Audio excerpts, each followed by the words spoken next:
Well, hello and welcome to day 3, session number 3 of the New Zealand Track Cycling Championships. I'm Dale Woodford. I'll be with you in commentary tonight along with Cameron Finch, who's joining us throughout the evening to give us his expert opinion on what's going on. It's individual pursuit night, so sit back, relax and watch people ride around in circles. 3,000 and 4,000 metres of the distance. So Cameron, we saw some good rides this afternoon, particularly from Bryony Borta.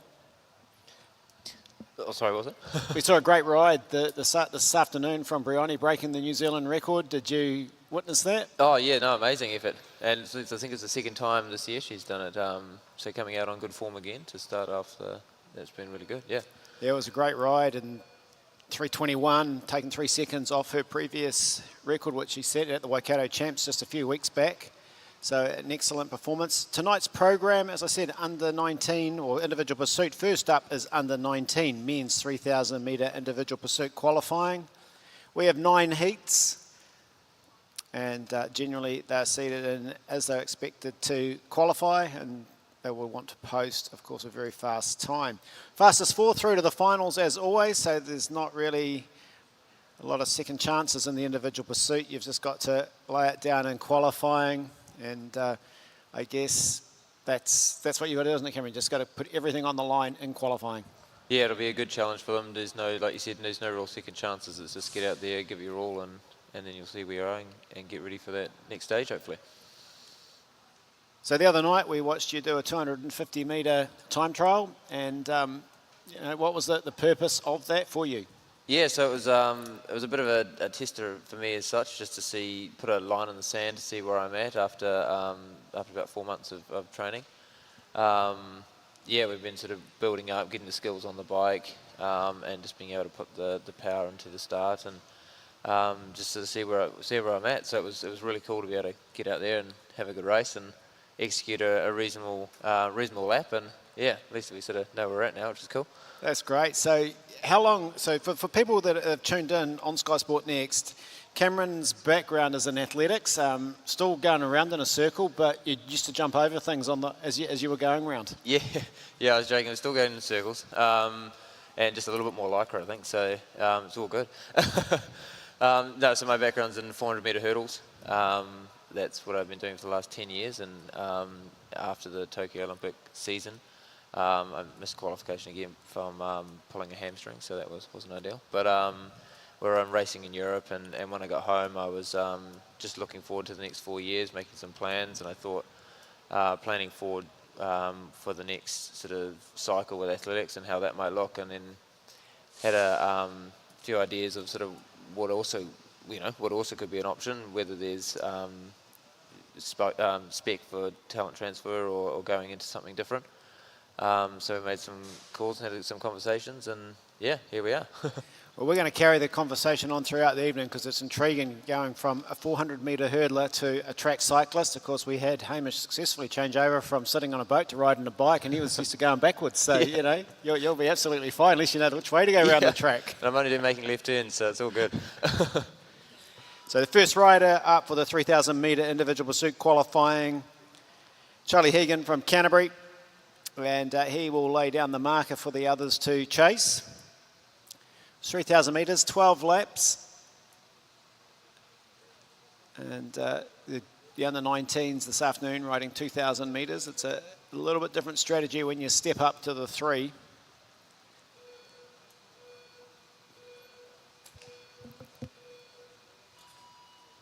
So Charlie's underway.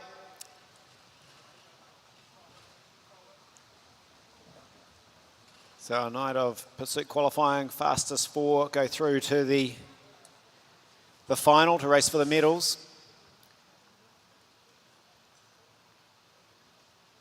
So always some good points throughout the race to keep an eye on is the time at the 250, the first lap. So it wasn't a bad first lap at 22.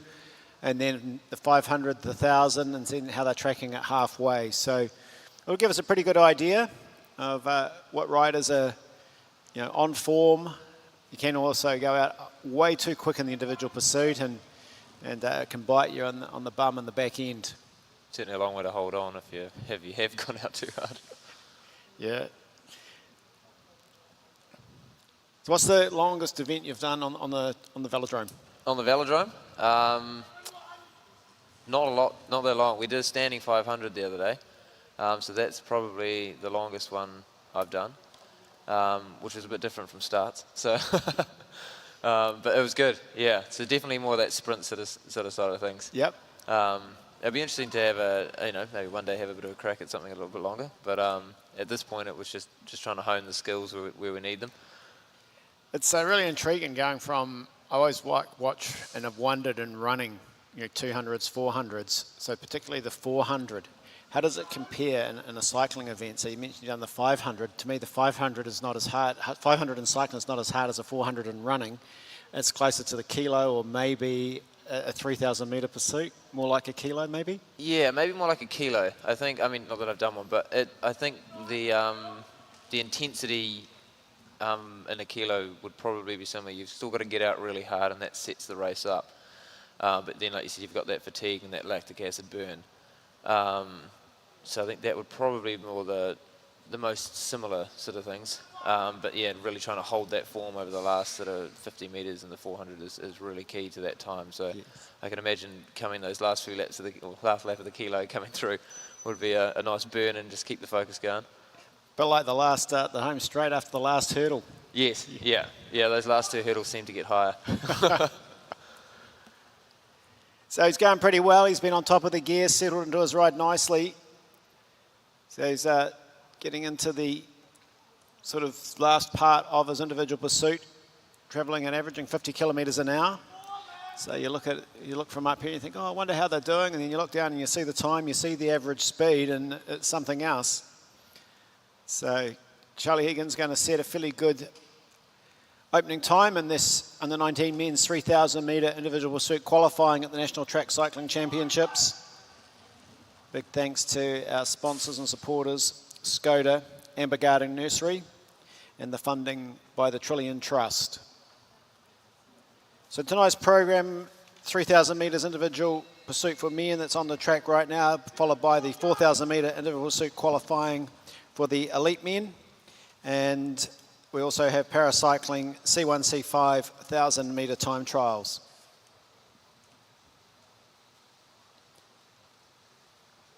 So Charlie's just going to come down, stops the clock at 3:32, 666.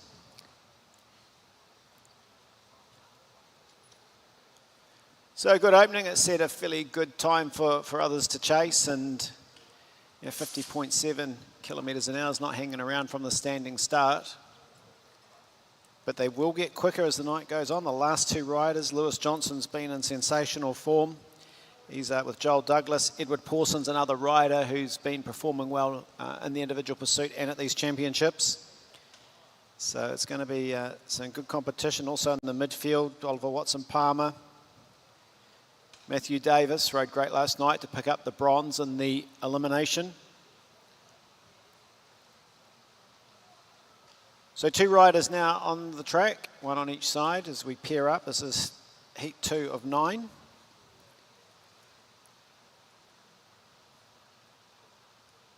We see Sid coming there. Just he's got Tom Kerr's bike in the starting gates lined up. There's Tom just hopping on. He's seen the time. He'll want to go a little bit quicker, try and get himself into that final ride. So final instructions from Sid. Across the other side, James Lanigan in the colours of Tasman. The bar's set fairly high, so he's trying to close down that frontal area for his individual pursuit.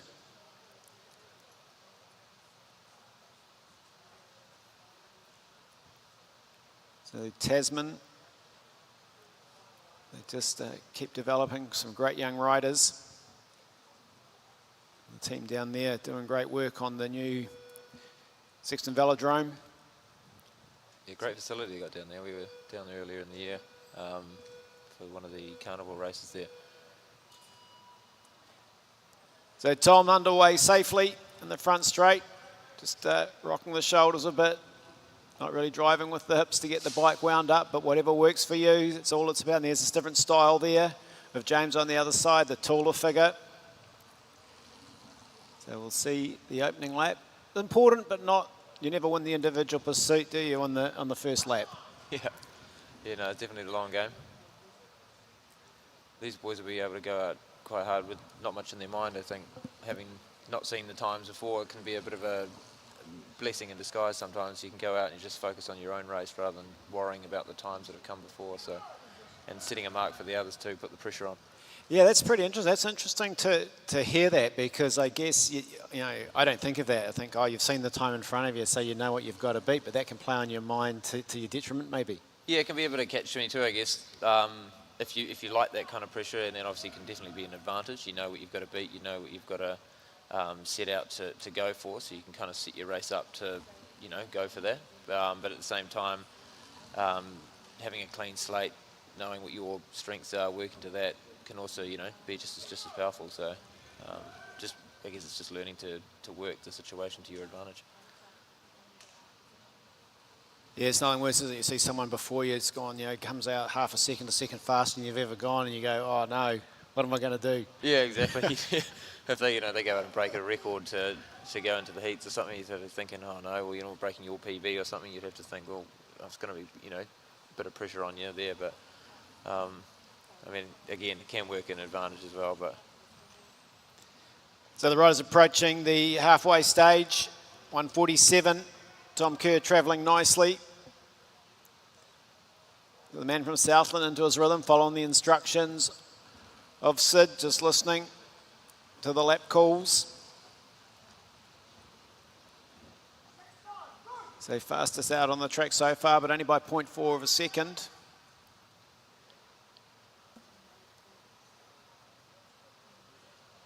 So you can see James there, mouth open. He's sucking in some air with 4 to go.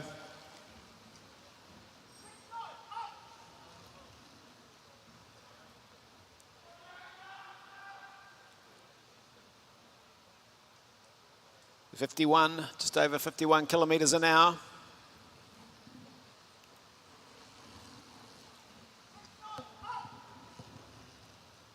So Tom Kerr of Southland. Southland having a pretty good championships. Picking up medals across all the age groups.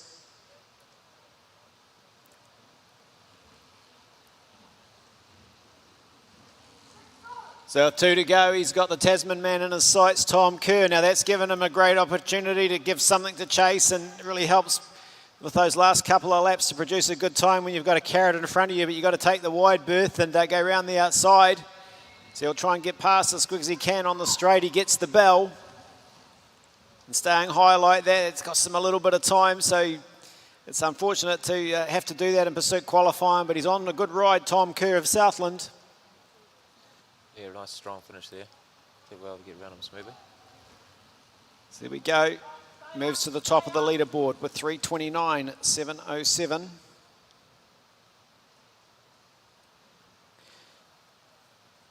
So the world record for this event is 3:09.710. The New Zealand record, 3:08.815. Both those records are held by Finn Fisher-Black, who is currently on the World Tour team of UAE Emirates and is racing overnight in Belgium. So that's how fast you sort of got to be going to get to that World Tour level, isn't it? It's at a young age producing 3:08. Yeah. So you would have taken a lot of confidence from that ride the other night, the opening night of the championships. One lap to see, put a line in the sand, see where you're at. It was, what, 18.4, somewhere around that area. Pretty good start for such a short time on the track. Yeah, no, it was nice. It was my main goal was there just to go out, execute a race, and we'll just sort of see where we are. So, considering where we were in November, it's it was definitely nice to sort of get out there and be able to, you know, give a good effort like that. So that was good. So you're targeting, do you think, being a starter? Yeah, so that's the focus at the moment, is trying to get the skills up and be able to put my power and leg speed into the bike to be good enough to get that sort of starting position going, and then sort of just working the skills up from there really. But that's the main target, yeah. So Ronan Sheeran gets underway in his heat, a man that was impressive last night, winning the Kieran. Darcy Sanders He's been racing his heart out at these championships. So this will be interesting to see what Ronan Sheeran can produce. He's a big, strong, tall man from Southland. We should see him build into his ride. He'll have good competition with Darcy Sanders. Both riders fairly even through the first part. Heat 3 in this individual pursuit qualifying. The great thing about cycling, you can see the different size and stature of the riders, but it doesn't make too much difference if you can produce the power. Yeah, that's been quite fascinating learning about the postures and different, tuning to the bikes to fit the rider. Getting that optimal power out of them, so like you said, not really worrying about different lengths and stuff like that. Yeah, I guess there's not really a particular body type that's just perfect for cycling, because we see such a size range, height, width, weight. Athletics, it's pretty similar. If you're a sprinter, you're generally fairly tall, strong, powerful. Yeah, we can't sort of clip too much onto the legs, so it's it's good to see again the difference in that and the skills they use to tune those bikes so well. So Ronan Sheeran is travelling nicely, in control of his individual pursuit so far. At the 1500 metre mark, still riding as the fastest that we've had out on the track at the halfway stage so far in the evening. Southland's Ronan Sheeran. Made some good ground up there on Darcy, so seems to be chasing hard. Yeah, he's got him in his sights, hasn't he? You get that little bit of slipstream effect and you can close it down. So Darcy, they'll just have to focus on his own ride. He's still third fastest out there in the qualifiers we've had so far. And that's another thing, I guess, with that mindset sort of stuff on this as well. If he's coming past you, you still got to think, I'm on my own race, I'm actually still racing. You don't know where you are. He might be on for whatever, but you've still got to focus on your race to make sure that you get the best out of yourself, because you never know where that's going to put you to for the finals and from there. Absolutely, and chasing a PB as well. It's so important. A lot of people don't focus on at the championship. It's more about where you finish, but if you can produce personal best performances, you can't ask for any more than that. Turning over any competition and going a PB is really all you can ask, isn't it? Exactly, yeah. You turn up, you give it your everything, and that's all you can do.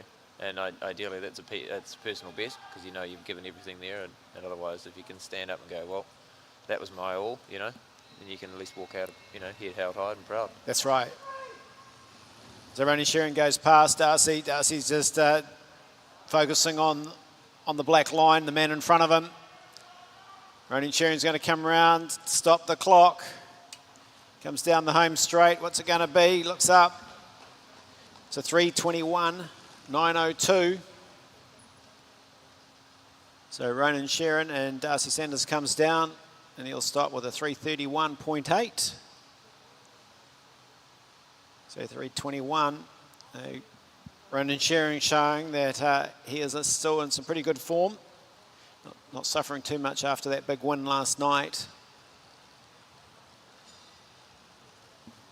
53.5 kilometres an hour. Our next heat is Austin Newell of Auckland, Maui Morrison, Waikato Bay Plenty. There's Austin, being looked after by Tim Pawson, former Commonwealth Games medalist and medalist at the recent Masters Track Championships. Also, his wife Penny rode a great individual pursuit this afternoon. Nice to see Penny, who's in the Masters category, racing in the elite at these championships. There's Maui Morrison. He's got the red helmet on, the white stripe down the front. He's a very talented kid, Maui. He's medalled in BMX, mountain biking, cyclocross, road and track. Oh, unreal. So he's a little bit like the Matthew van der Poel of New Zealand cycling, I guess, at a similar age. Does everything pretty well. Yeah, that's brilliant. Got some good skills to cross over there, obviously, which is good. Austin Norwell.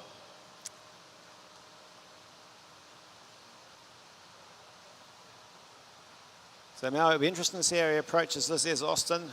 He's got a good looking set of socks on. Match that Auckland kit. Just checks the shoes. And Austin underway.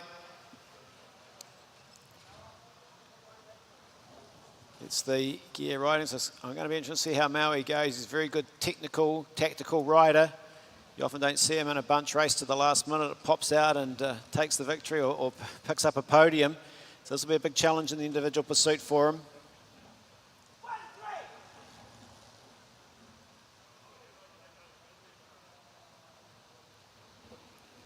Austin, tall figure, nice and low at the front end, trying to cut down that frontal area. But in and out of the racing line, so Cameron, you'll be experiencing this the higher you go on the track. It's just those fractions of a second that cost you each time. Yeah, it's amazing how much you can lose by going up above that red line. So it's good to stay close to that black. That's been drilling into me at the moment, so it's been good. I'm always really interested when I watch the athletics, particularly the indoor tracks. They're tight. Like, this is a tight track, but we've got big banks to help get around it. The indoor tracks, like, it must be so hard running those bends. Yeah, it's 200 metres obviously around the indoor tracks. They are banked as well, but yeah, there's not a lot of room on them. You definitely have to put a good lean on and those tight bends. You know, it is a bit of an art to learn that as well. So learning to, I guess, sort of figure out how to sit into them as well, similar to the bike, I guess, is like sit into them but still keep your power at a maximal as well. Yep. What made you decide to take up cycling? Have you biked a lot before, or just you thought the crossover from hurdling to cycling sort of fitted somehow? It was, I guess it was more that the crossover, I thought there'd be similar sort of power, strength, leg speed sort of combo. And no, I haven't done a lot of riding. I did some riding at school, just mountain biking stuff as you do as a kid, but it was nothing of real note. But yeah, I guess I've seen the guys training in the gym and sort of been around them and seen the atmosphere and how hard they work, obviously, and the atmosphere they have in their group. Athletics can be quite a solo mission. You definitely have a team around you, but obviously the training stuff, for me, it was quite often by myself. So yeah, it was seeing that environment as well was sort of part of the decision too. Oh, that's great, because yeah, you're yourself hurdling, the javelin guys, our pole vaulters. It is for athletics. It is very solo, very lonely place. I used to see Valerie training a lot out there by herself, just with in the early days with Kirsten Hellier. No one else around, and just doing the business day in, day out. And the cycling, you always seem to have a group around you, and it's still intense, but you've got that camaraderie, you've got that I suppose competitiveness within the group going on. Yeah, when I was younger, I was able to do some good training on my own and really just sort of like, you sort of block yourself out and go into a little space. But there is still a really key thing of training with other people, and same with the cycling and any sport really. If you can get the right environment and training with like-minded people, it definitely gives a good little element to pushing that extra bit. So Austin Newell goes through, completes his ride, 3:27.690. So second fastest to date. Mary Morrison's 3:28.978. Slightly fast average speed there, obviously, for Austin, 52 kilometres an hour. Yeah, that's the speed. We should see it ramp up a bit. I have to do the maths. What was Finn doing when he rode 3:08? I won't be the one for the maths on that one, sorry. So Jack Gillingham coming into the front straight, getting his bike into the gates. There he goes, comes into focus.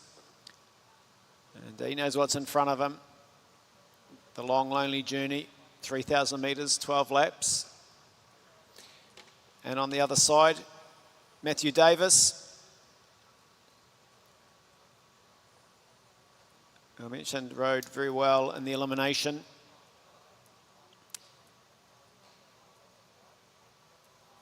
Really great young man, great attitude.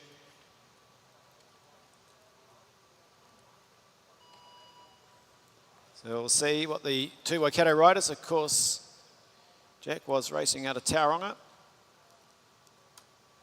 part of the Tauranga Road Cycling Club. It's been great following their summer racing.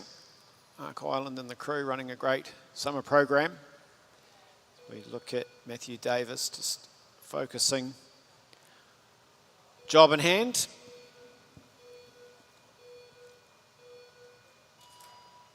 Jack Gillingham settles in.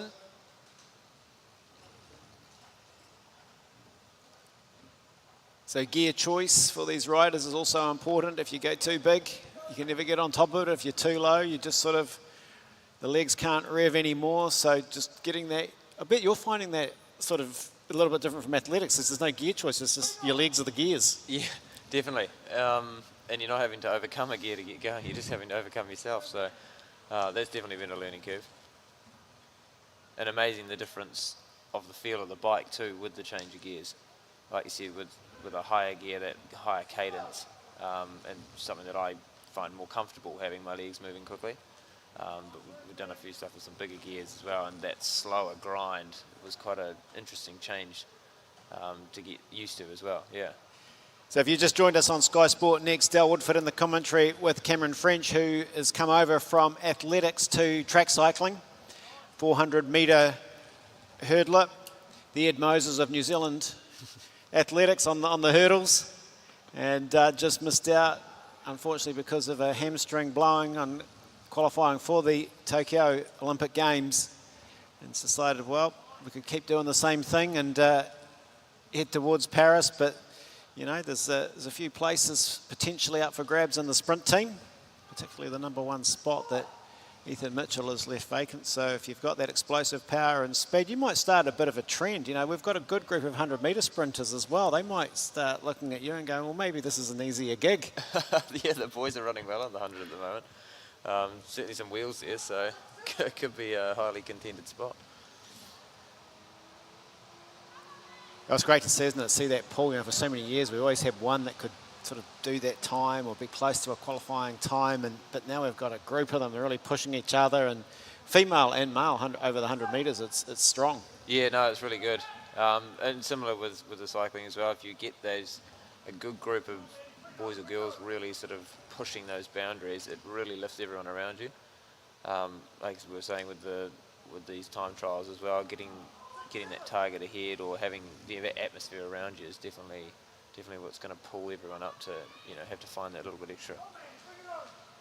So Jack Gillingham, Matthew Davis, well into their 3,000 metre individual pursuit qualifying. So Matthew on the track at the moment is second fastest of the qualifiers that have been. So we'll be wanting to build on that.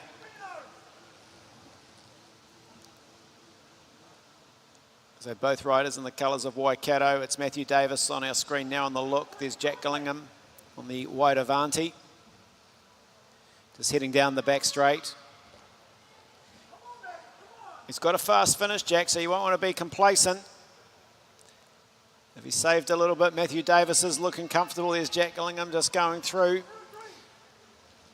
Having a look at the lap board. Both riders, half a lap to go. So Matthew Davis down the back straight, he'll stop the clock with a 3:28.8. Jack Gillingham 3:29.7.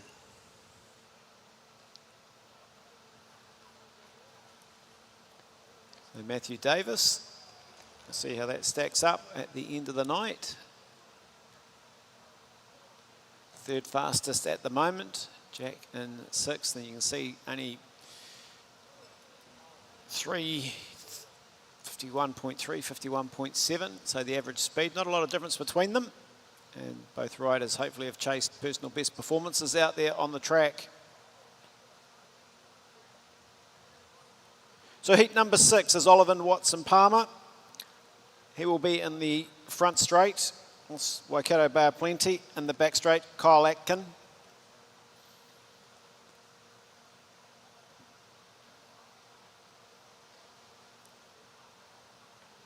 So in Cameron in athletics, swimming and a number of sports, they set qualifying standards, qualifying times, and I don't know, from where I sit, they always seem like hell of a hard. Yeah, they definitely make it a good challenge to reach those standards, to get to those games or and things like that. So it's you're always having to really sort of push yourself and make sure you're finding, everything you can. Like we were talking about before, just getting everything out you can at every opportunity you can as well. So that's something we don't really have in cycling. You don't have to write a time to go. So a little bit of a difference. You've got events you've got to go to get points and that sort of thing. So, a whole new concept for you there as well. Yeah, completely different there. I still, like I said, still give you that, getting that best out of you is probably still the target, because you're still competing against, that spot as such. But it's probably a nice challenge, having to just make sure that, you're working with, like, being the best in the group or in the country and things like that is, rather than setting a numbered figure, you can just focus on sort of the racing. And I think that's real key in sport is remembering that, the racing is what we do this for.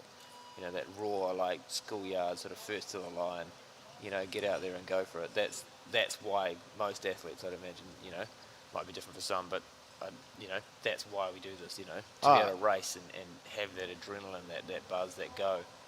Yeah. Absolutely. And, you line a bunch of kids up and you can tell them it doesn't matter who wins, but you say go, and it matters to them, doesn't it? It can still be fun, it can still be those things, but someone's always going to come first. Oh, exactly. They always want to. It should be fun. We do it because it's fun and the challenge of it as well. But like you said, it's that suiting up on the start line, and we're not friends when we're racing, but afterwards, that's cool. We can then joke and but like you said, pushing yourself and having that good old, like, go for it sort of attitude of a race there's nothing quite like it. So when you were chasing that qualifying time, I don't know anything about athletics or really any other sport, but I look at those times and I think, man, it's up against, it's world standard times you got to chase, but we're on the other side of the world with hardly any competition, with not a lot of, hell of a hard to get to a lot of events.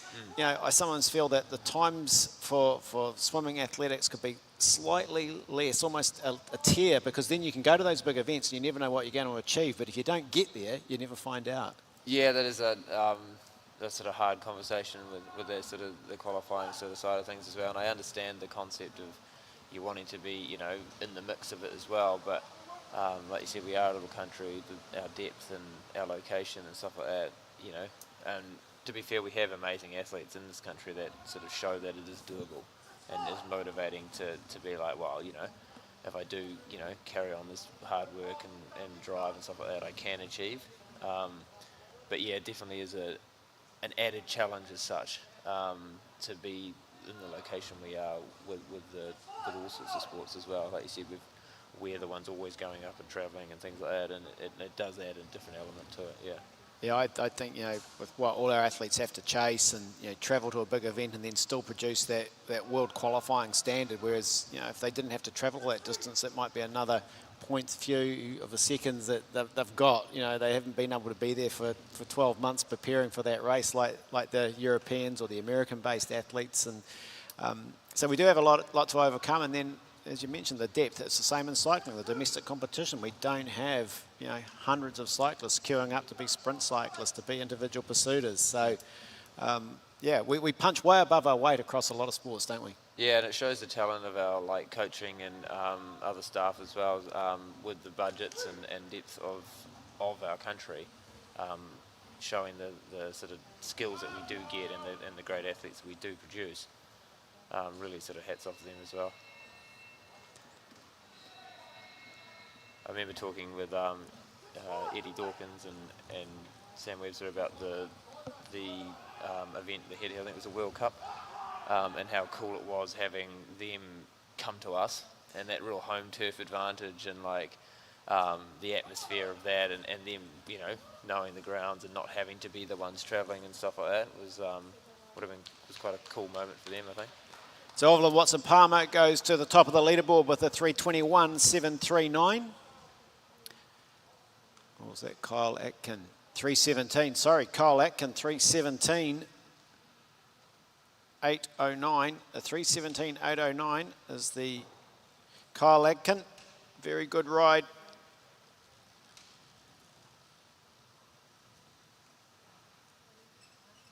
Yeah, absolutely fantastic to have the World Cups here, and that format's changed again. So the ECI changing, now the Nations Cups, and I don't know if we're going to get any in this part of the world. Well, hopefully we will, because it was a great event and it inspires young athletes to take up the sport and see the rock stars. I can remember as a kid going to the big athletics meetings, and when John Walker was running, and they'd bring down the internationals to race against him, and everyone wanted to be a runner or be involved in athletics. And what they've done with the shot put, the series, and bringing all the people, taking it to the people, it's inspired others to take it up. So it's so important we get those big events into this country. Oh, definitely. And I think people are clever, and they're starting to think, like you said, with the taking racing onto the street or things like that. Finding those new ways to sort of bring different sports into different lights is quite cool as well. And obviously with the velodrome here in Cambridge is such a great asset to the city, and having those events here is just, I think it's exciting for people to be able to come, like you said, to come see it in their back garden. So we move into heat 7 of 9. Jonathan Fish, Mid-South Canterbury, Marshall Irwood. So two of the young stars, they'll be wanting to impress here. It's been a couple of years through with COVID that we haven't been to the Junior World Championships. And to the riders and athletes that have unfortunately fell foul of the virus, they haven't been able to make it here. I know Hamish Banks is one from Waikato, who's sitting at home watching and was really amped for these championships. But to have them on under these circumstances, it's an unusual championship. Usually we've got people in front of us and the riders are being cheered on, and you would have got, roared around for that lap, and, you probably would have found another half second. Yeah, no, it's definitely, it's a shame not to have that crowd support. It definitely does bring a good atmosphere to the room when, everyone's sort of cheering and in that vibe. But the guys have done a real great job to make this sort of work under these, the end of these times, and at least give us a chance to actually be able to race. Yeah, the Cycling New Zealand events team, led by Jeanette Douglas, to do a fantastic job. So Jonathan Fish, second fastest to date out there.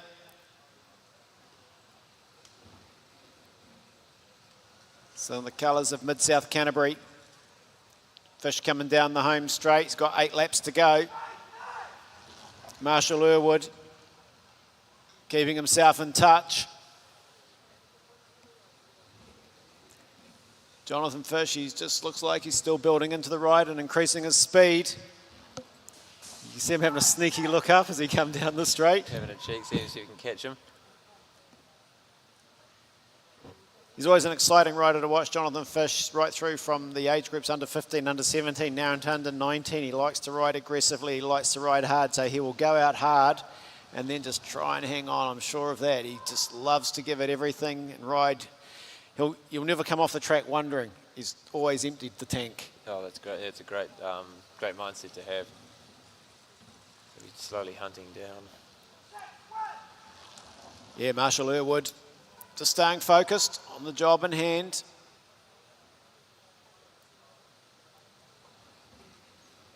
But Jonathan Fish in control of his heat.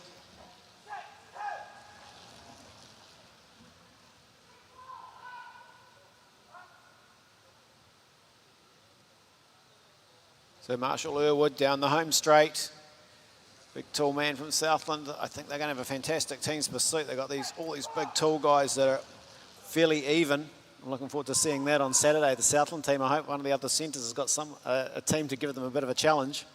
Yeah, that'll be great to see. So Jonathan Fish, still second out there on the track at the moment. 2 laps to go.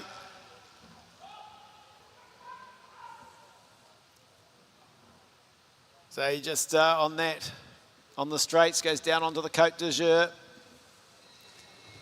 Trying to take the shortest possible way around. Sometimes the commentators, the referees have a little sneaky look at that. So Jonathan Fish. Here's Marshall Irwood.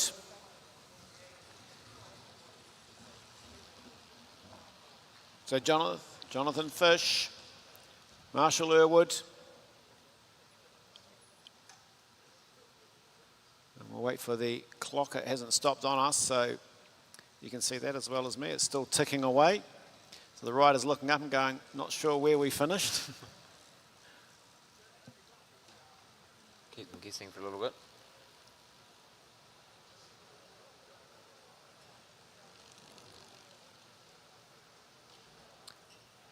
Heat number 8, so we're down to the final 2 heats. Under 19 men's 3,000 metre individual pursuit qualifying. Fastest 4 will go through to the final.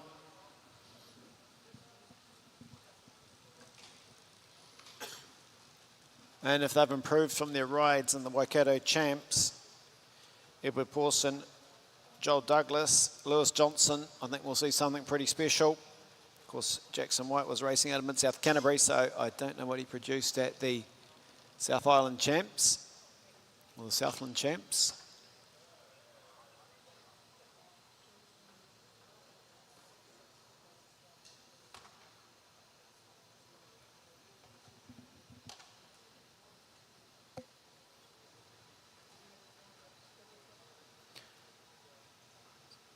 So Jonathan Fish, 3:19.750, second fastest.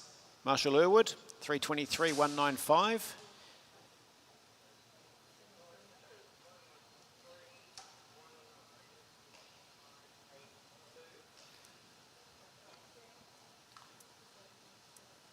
So Jackson White sitting there, the long aero POC helmet on. If you can, got to keep it level. If he drops the head down too low, it works the other way, doesn't it? The big fin. Yeah, that's a good point. There's Edward Pawson. It's focused. Using the gyro helmet. It's on the look bike. In 20 seconds. Tim settled in over there to give Edward his splits. Jackson White.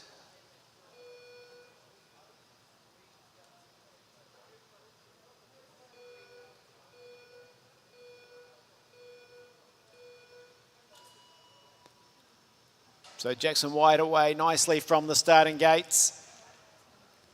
Edward Pawson likewise. It was amazed how relaxed they look as they come out of the starting gates and start winding it up. And straight away, Edward puts their head between the hands.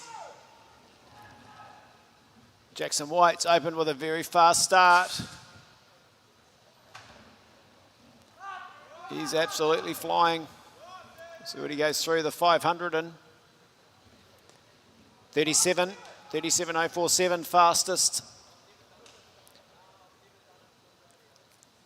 So he wants to lay down the marker for those in the final heat. Jackson White, Mid-South Canterbury. Got Sid in the corner. Sid's got the iPad. Cameron's eyes are probably a lot better than mine. He might be able to see his lap times as he comes around. Jackson White, Mid-South Canterbury, nice position on the bike with that big sweeping POC helmet on. 109 through the 1,000. Edward Pawson, he's not panicking. He'll build back into the ride.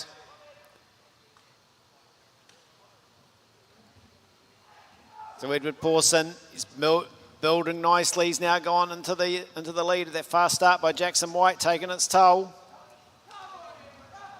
So he'll have to just settle in, try and hold that momentum. Edward Pawson, just keep building. He's building the speed nicely.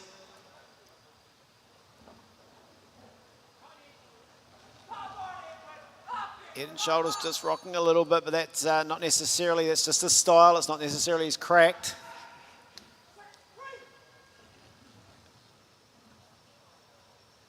He's chasing a good time, Edward Pawson.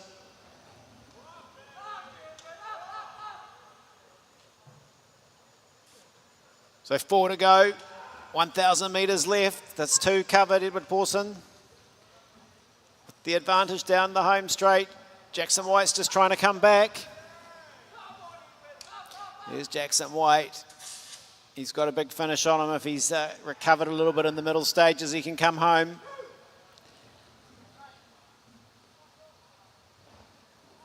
Pawson is travelling at 55 kilometres an hour. Jackson White starting to come back.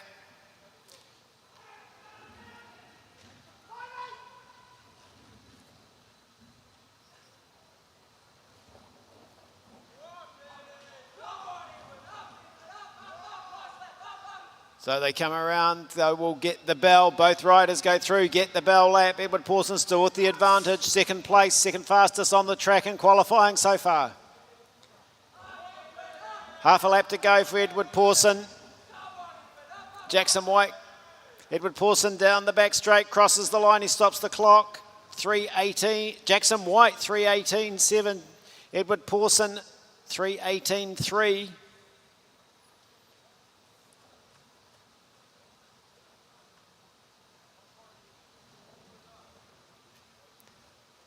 So 3:18.313, 3:82, second and third fastest so far. So they going by that. If the next two go to seeds, they'll meet again in the next round. So the fastest four through to the final.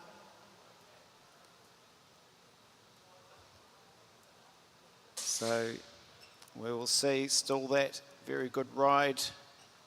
The 3:17, Kyle Atkins sitting top, 3:17.801.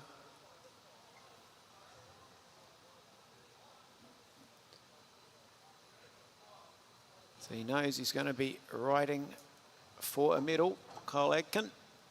These two coming out onto the track will decide whether he's going to be, that 3:17 is going to be good enough to go through to the gold final, or can Lewis Johnson, Joel Douglas produce something a little bit quicker. Lewis is in great form at the Waikato Champs, put in a brilliant ride.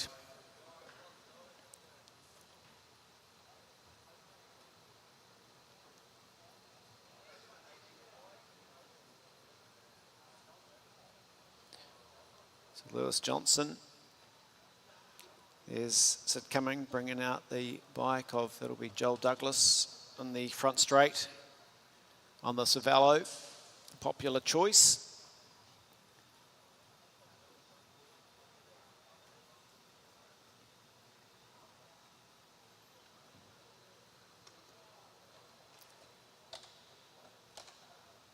Lewis Johnson.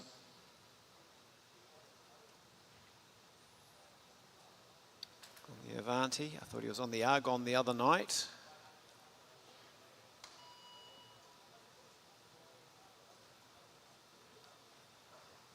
Park helmet. There's Joel Douglas.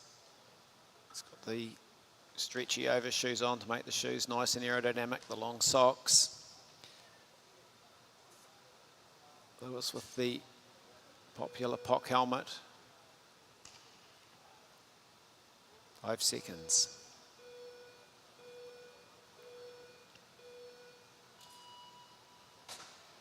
Joel Douglas gets underway in the front straight.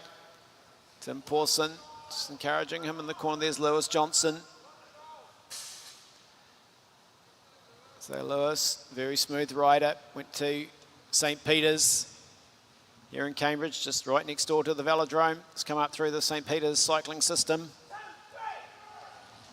They've run a great program over there, and they've had some good coaches. Right now they've got Adrian Hedgevari, who rode the Olympic Games for the USA, as the coach over at St. Peter's. So you couldn't get anyone better in that position.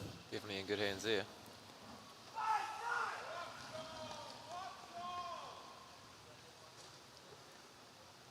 Lewis Johnson, he's got the position dialed in. Ashton Lambie style with the helmet. He hasn't got the big moustache to go with it, but that'll come. Johnson, he's got a great position, hasn't he? Closed up that frontal area. You can see that helmet really working, filling the gaps. So we'll look at the score with both riders just settling into there. I've got to build. Got a bit of work to do. 5th and 6th so far on the qualifiers that have gone through. So they've got a lot of work to do. They're travelling nicely, but they've got to build into this ride. Coming towards the halfway stage. Both Joel Douglas, Lewis Johnson. So this is that situation you were talking about. You know the time you've got to do, but you've got to stick to your game plan. Yeah, exactly. These guys have got all the markers out. They know what they need to do. But like you said, they need to be smart about it. They can't go too hard or be too relaxed into it. They've got to sort of mark their own race, know what they're capable of, and really set themselves up to do well. Joel Douglas, Lewis Johnson. Joel Douglas in shot. Got the Cervelo going around the bends 1 and 2 to down the back straight. Lewis Johnson still with some work to do. 4 and 5 in qualifying so far.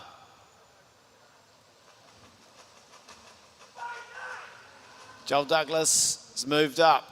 3rd fastest out on the track. Coach asking him to lift it. Tim Pawson will be saying, give us a little bit more, Joel Douglas, come on. Lewis Johnson will be wanting to do the same. Joel Douglas, 3:29, so at the moment, 2:29, he's 3rd fastest on the track. He wants to chase that at least second fastest qualify and get into that gold medal ride. 2 to go, 500 metres to make it all count. He's got to put everything on the line right now. So Joel Douglas down the back. There's Lewis Johnson, puts the head down. Still sitting in 5th, desperately wants to get that 4th spot if he can. Wants to get into the medal rides, fastest 4 go through. Under 19 men's 3,000 metre individual pursuit, the last heat. Cole Atkins sitting there watching. Who's he going to face in the final?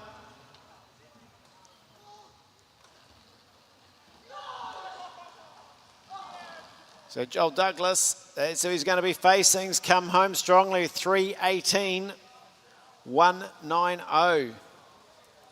Lewis Johnson, 3:20. So it'll be Cole Atkins. He came home, didn't he? He was out of it. He was 4th, 5th, and he really brought it home, Cameron, with that 3:18 to put himself into the gold final. Yeah, rode a good second half of that race, really wound into it. Yeah, there's the scoreboard. There's the leaderboard. Cole Atkins, Joel Douglas, Edward Pawson, Jackson White. They're going to meet in the finals. Atkins, Douglas, not much between them in the gold-silver. Likewise, Pawson and White. Then we have Jonathan Fish, Lewis Johnson, Oliver Watson-Palmer, Ronan Sheeran rounding out the top 8. Under 19 men's 3,000 metre individual pursuit qualifying. We'll see who can back up. He's got it for the next round.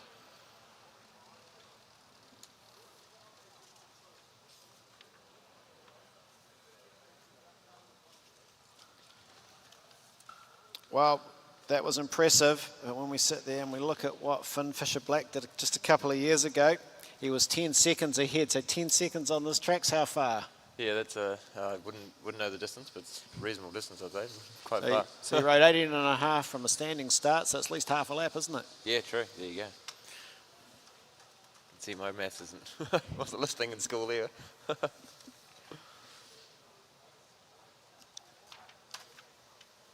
So it's the elite men's 4,000 metre individual pursuit qualifying. Chuck another K on top of it. Yes, another 1,000 metres. Hamish Keast, the first rider up on the track.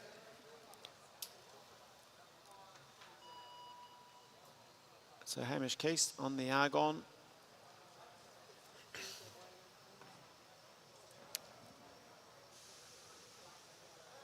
And back when it was, we had professional and amateur, before it was like an open sport, the professionals rode 5,000 metre individual pursuits. Oh, another one.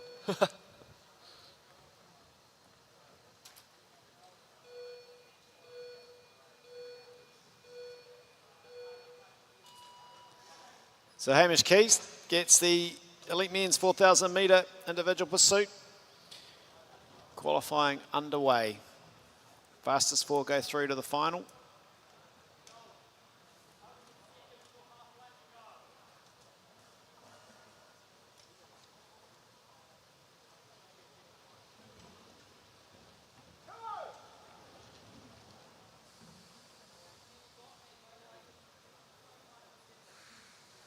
So they've got a strong team here, Southland. They've medalled across most of the age groups, or all the age groups in fact, and some of their young female riders performing exceptionally well as well. Have you had a chance, Cameron, to come and check out any of the morning and mid-afternoon sessions?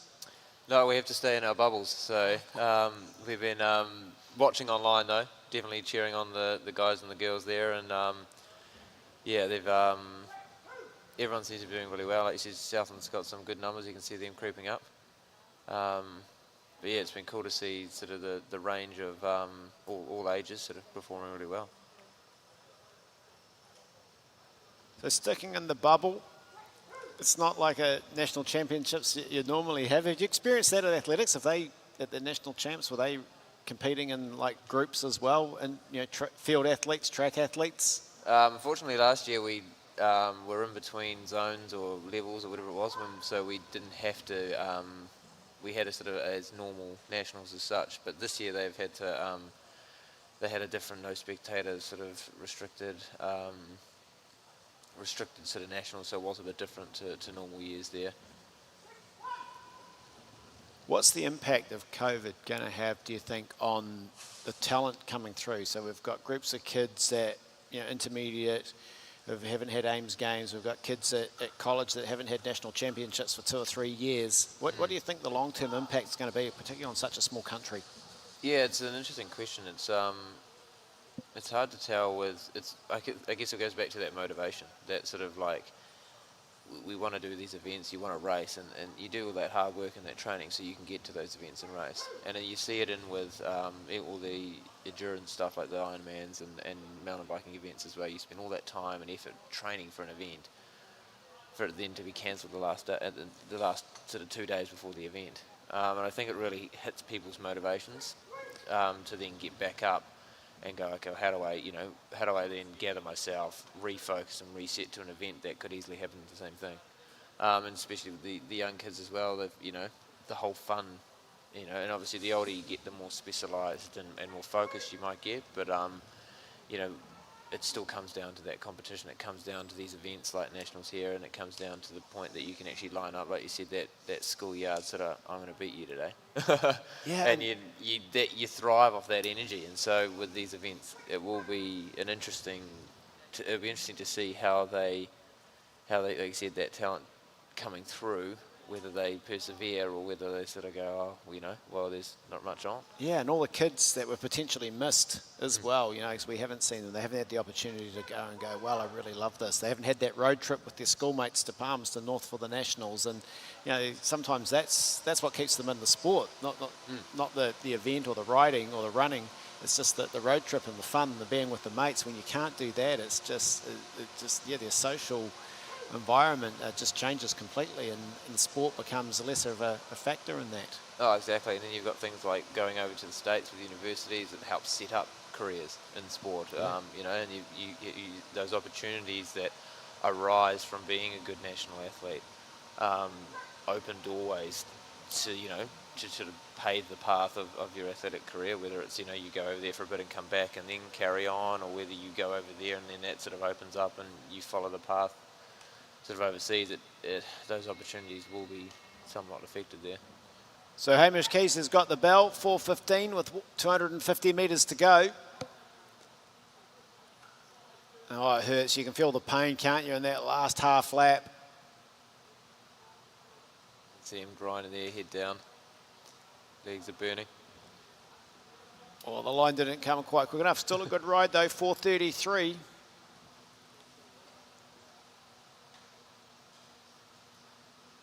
So watching the para riders last night, it was a great final.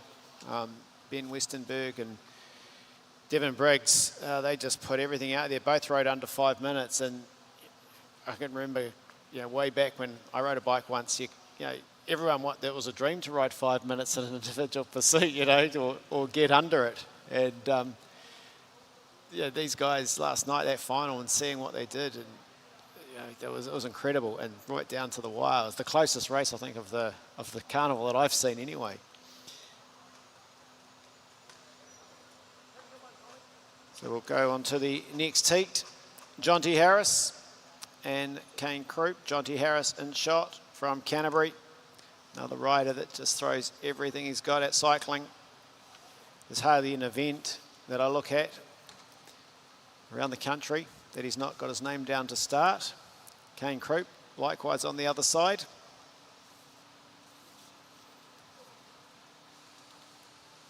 He's building on the Ashton Lambie Wendy. That's why he's got the mo going.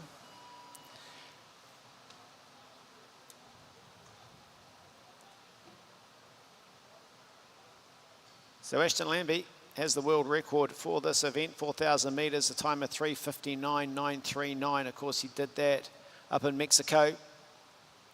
Agrilente's a very fast track at almost in space. I'm not sure if you really count it. Get that thin atmosphere going.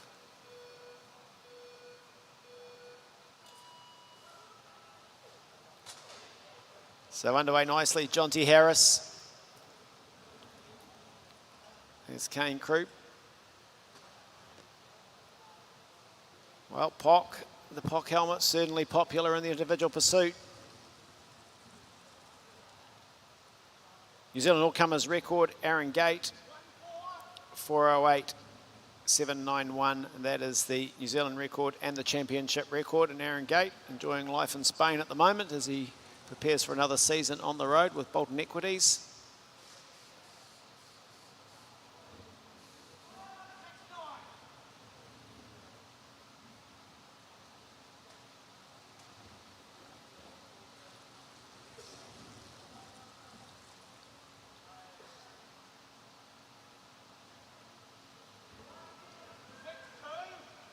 So Jonty Harris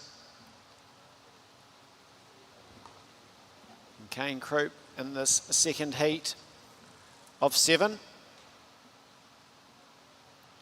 4,000 metre individual suit, fastest 4 through to the final. Thanks very much for joining us on Sky Sport Next. Dale Woodford here getting an education on the transition of a hurdler into the sport of cycling. Cameron French joining me and giving us his thoughts on these championships.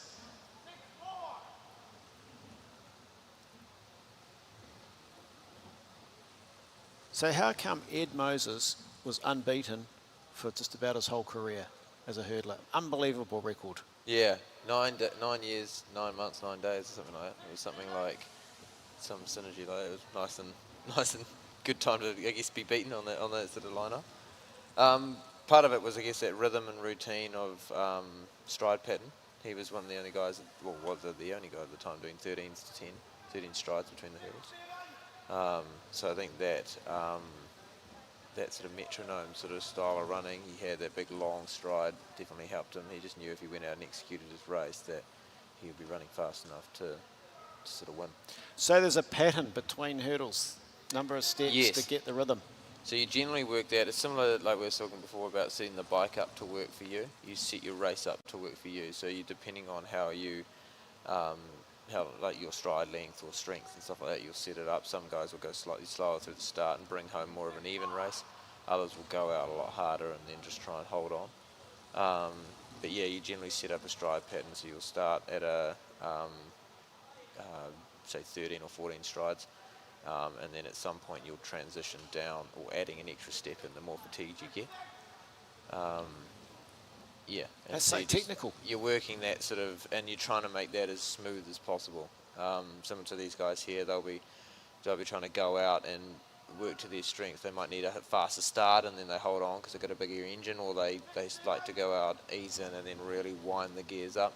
You choose that pattern that's similar to that hurdles there where you come around, and when you're adding an extra stride or transitioning, you're trying to do that without actually changing your running rhythm. Wow. Makes cycling sound easy. Hop on the bike and pedal. Exactly, go for it. Kane Croup, Jonty Harris out on the track. So Kane putting a very good ride and fastest out there so far of the qualifiers. This is the second heat, so he wants to put a good time down.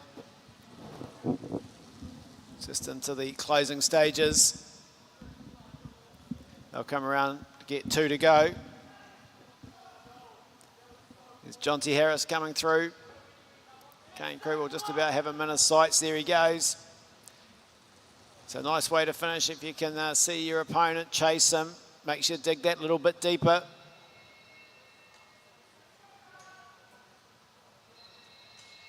So the bell goes. Kane Krupp coming down, half a lap to go, half a lap of pain. He's given it everything he's got.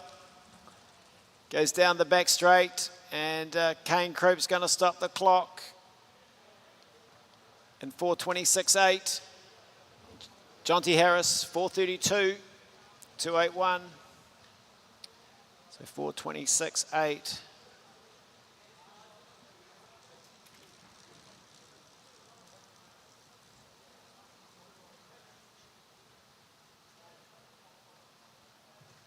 So there you go, Kane Krupp, 4:26.882. Just a fraction under 54 kilometres an hour.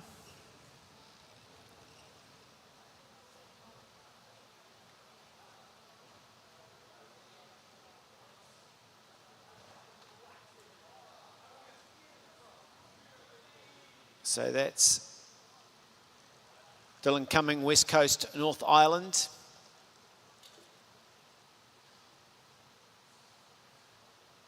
Getting the bike set on the other side. Keegan Hornblow.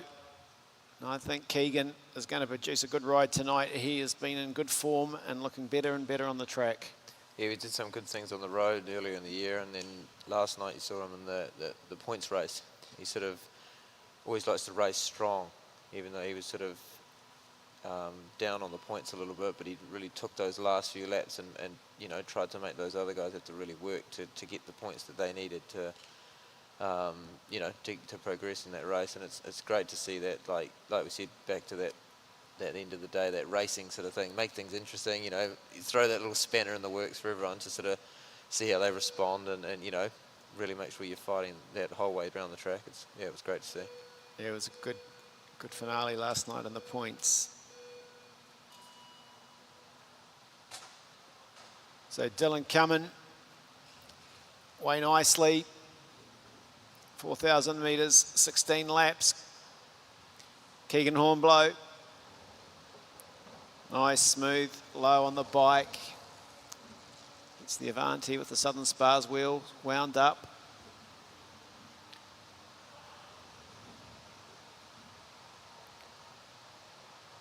Keegan with the tri-spoke front wheel, whereas normally we've seen everyone today ride double disc, so he's chosen not to ride a double disc on the front.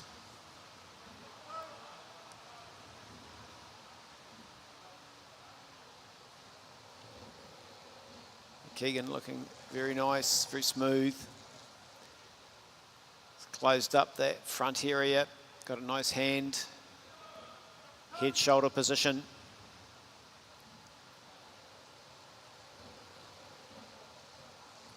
So the disc wheel with the aerodynamics, the smooth disc wheel on the front. So we saw the sprinters using them in qualifying last night. They aren't able to race with them because it affects the handling of the bike. But the disc wheel certainly helps you slice through the air a whole lot easier. And I'm sure when you've been training, you don't train on these wheels. You're out there with your spoked wheels and you put the disc wheels in, Cameron, you notice a real difference? It is quite a big difference. And then even the difference in the training discs to the racing discs as well, quite huge as well, the difference in the weight.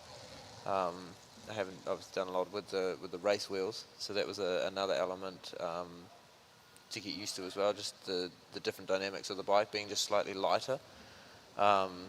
Obviously great for when you're putting your power down because you get more out of it, but in the handling of the bike too and how that changes. But you definitely feel the disc, and especially at the front, you can feel the bike sort of swaying and moving around. So making sure you stay stable and straight there is important. So there we saw Keegan just going past, perfect timing for the pass, coming out of a bend onto the straight, so he lost really no time at all. And yeah, he made that look easy, definitely. Really interesting that you can feel that. I've often wondered what it's like when you put that front disc in, and the guys talk about, they haven't got their race discs in, and you must have to train with them at some stage if there's that much difference in feel of the bike. Yeah, we've put some good work in with the training disc as well, just to, like you said, to get that feeling going, that especially with the front and not moving. If you move the front too much, it acts like a sail. So we've had not too many, but one little sketchy moment coming around the bend. So we didn't die, so it was good. But yeah, it's just like you said, just learning those little bits of finesse and those little things, the way it handles, and getting used to that sort of thing, especially when you're going flat out. Does it give you a new respect for likes of Aaron Gate, Tom Sexton, and the boys, Regan Goff, at the Olympic Games, riding those discs at about 70 kilometres an hour and shooting up the banking and coming back down, and hanging on without their elbows? Oh, exactly, yeah. Even having the arms slightly wider, these guys with the narrow shoulders and the hands tucked in are definitely good stability and balance there. But yeah, it's I mean, like most things, most people who are good at what they do here make it look easy, and you do get a real appreciation of how fast these guys are actually going and how banked and sitting into things like that with the track going. Yeah, it's certainly impressive when you see them really going for it. Keegan Hornblow, he's absolutely flying. Well, he's going to go around and take another lap. This time he's timed it again perfectly out of the back straight. He's on a good ride, Keegan Hornblow. 3,750 metres covered at the 4,000 metre journey for the man from Tasman.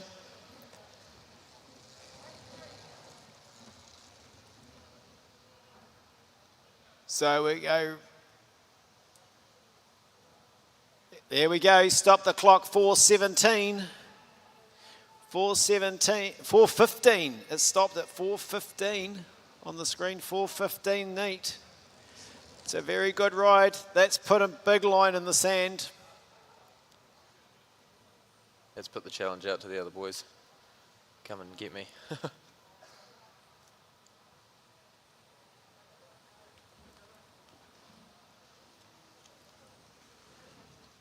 Well, that's be a very encouraging performance for Keegan Hornblow. He'll be pretty happy with that, I'd imagine. He hasn't been riding pursuits like through the age groups like many of the other riders, and he's come through with a 4:15. Really good performance. There we go, 4:15.055. Dylan Cumming, 4:44.511. 56.5 kilometres an hour. It's not hanging around, is it? He's almost about to get a speeding ticket. If he rides home at that, he will. Yeah.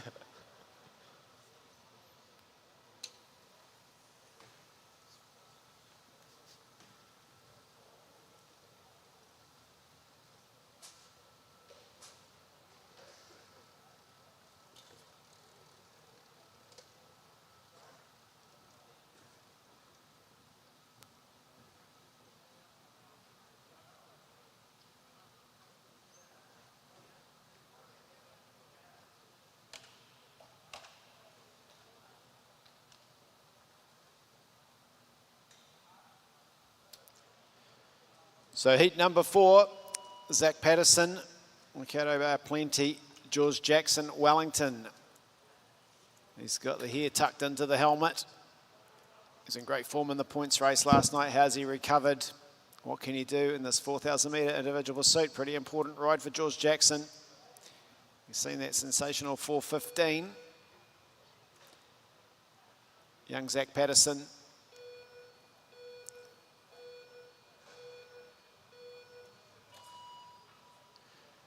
So Zach, first year into the elite, and it's performed very well.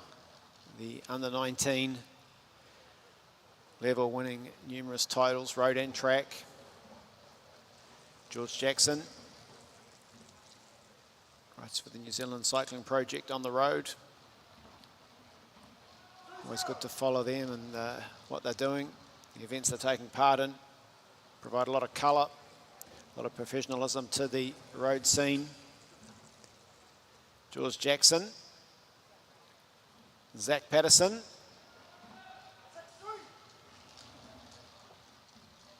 So a big ask for the under-19 stepping up to elite, going from 3,000 to 4,000 metres. It's a whole different endurance game. Yeah, I guess it'll be for him it would be a big tactical change as well. Obviously that extra kilometre would add things up, add a different element to the whole race as such. You're going a lot further. Similar to when you're going from a sprint race or more of an endurance race, you'd have to sort of really build that base up even more as well, and then be maybe a little bit more conservative at the start to really make sure you can hold that even pace throughout the race. So George Jackson, he's been there. He stepped up a few years in the elite now. Had a good championships, win last night in the points race, bronze in the scratch race. Of course, a former world champion in the team's pursuit, George Jackson, as a junior.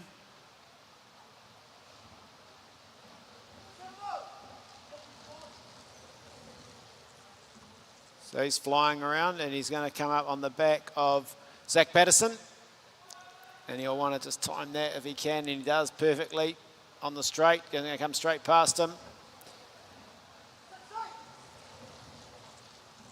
So Zach's just got it, once again, as we mentioned before, hold it together, focus on his own ride, try and deliver the best performance he can as George just blasts around the track, but now he's got a little bit of a slipstream to follow. So Zach Patterson, great opportunity to get some pacing.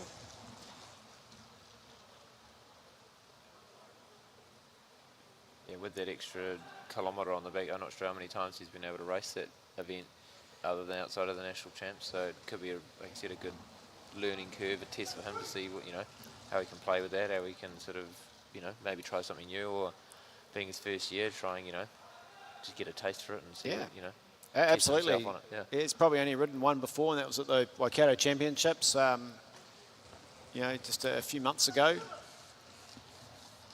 Maybe not even that long ago. So you don't want to get despondent when you've got the likes of George Jackson, second fastest out there on the track so far. He's chasing that 4:15.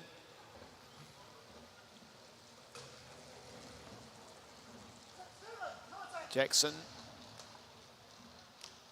started in the back straight.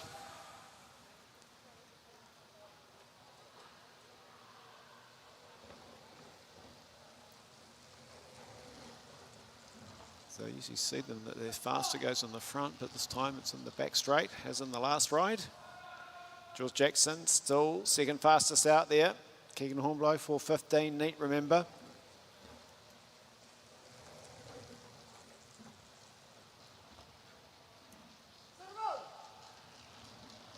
So 1.4 down on Keegan Hornblow at the moment. George Jackson, the top two go through.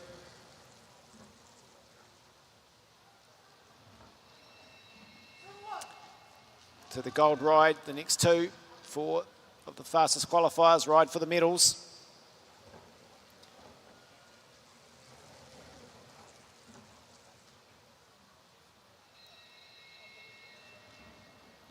So here we go, George Jackson with a 4:16.5.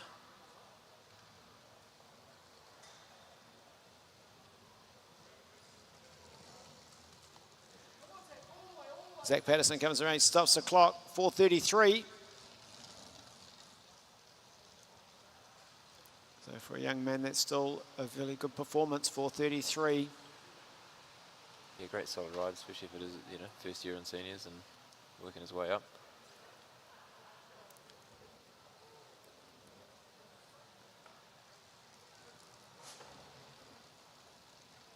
So heat number 5 will be the next one on the track. And this is going to be, I think, a very exciting ride.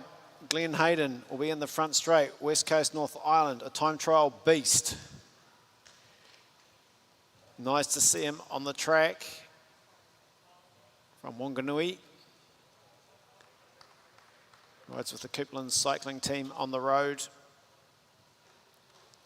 And he's one of the riders I have a chat to every now and again, and he's saying that he wished he had taken up cycling and found the sport years and years ago. He was a top downhill mountain biker and went into road cycling on the track. He's got to be pretty gutsy to be doing that downhill. He'll be mad. Yeah. It'll be interesting to see what Glenn Hayden can produce.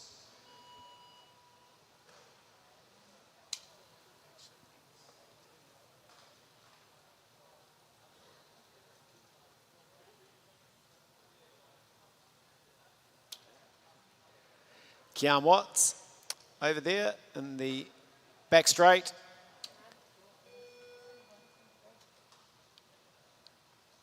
Get the countdown, 5 seconds.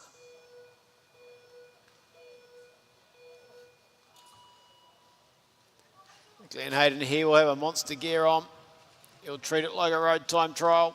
He'll go out, just get used to the bend, get used to the bike. He would have done a little bit of prep. Not quite as seasoned as Cam Watts, who's been a part of junior programs, World Championship level.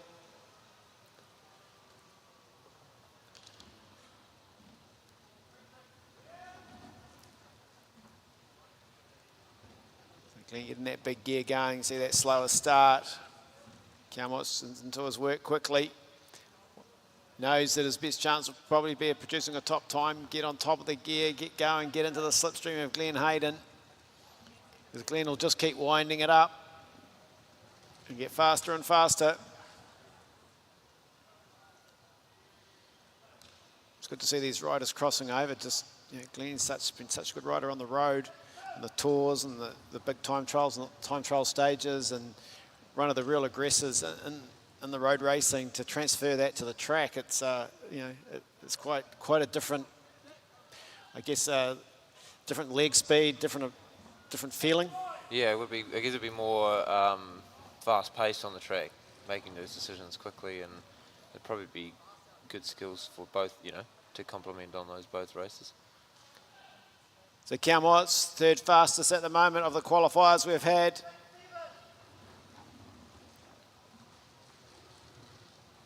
Winner of the scratch race.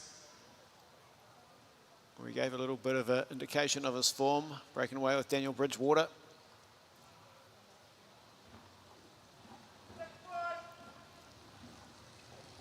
So Cam Watts right on the tail now of Glenn Hayden.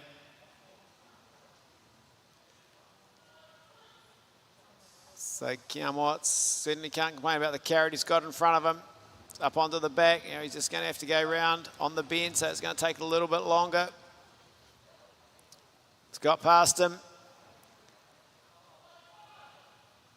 So the speed, Cam Watts in the early stages of this individual pursuit.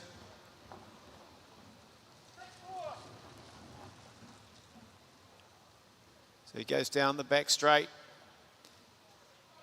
Third fastest, 2:26, Cam Watts.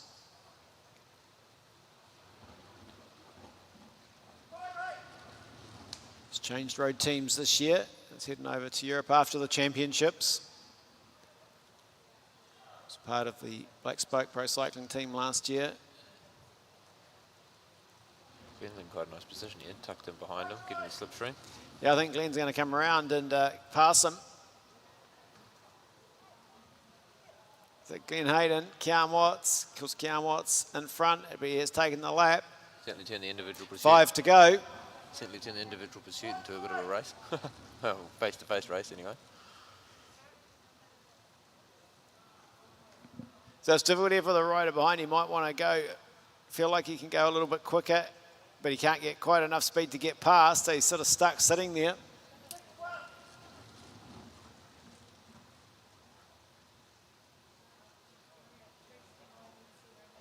So 3:31, just a couple of seconds down on the fastest time, Cam Watts. He's got a lot of work to do, 3 to go.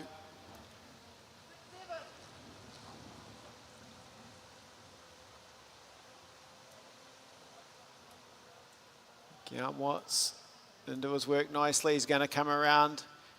He's got 1.5 laps to go, the man from Waikato.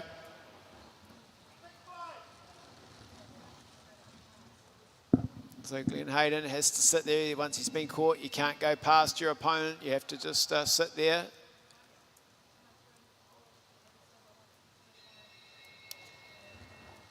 It's the importance of being able to start or being seated evenly. Cam Watts swings up the track. 4:21, Glenn Hayden. Fourth fastest at 4:29. He'll be a little bit disappointed that he got caught and just had to ride the last 3 or 4 laps following Cam Watts.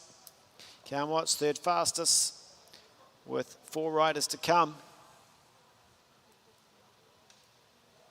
4:21, 3:22, and 4:29, 5:76. 4,000 metres, there you go, the leader, Keegan Hornblow, at that 4:15. 4:15, I think 0:05.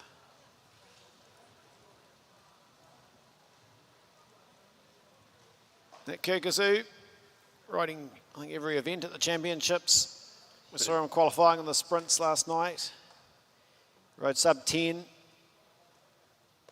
Won the kilo on the 1 minute ride. The man from Southland. Daniel Bridgewater also had a very good championships. Finished just outside the medals, but 2 medals already at these championships. Someone else that's converted from another sport, coming into cycling from rowing. Oh, good, he's going forward now too. So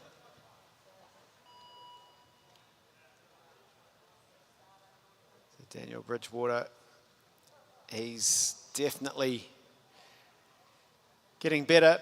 He's transitioned well and just keeps improving.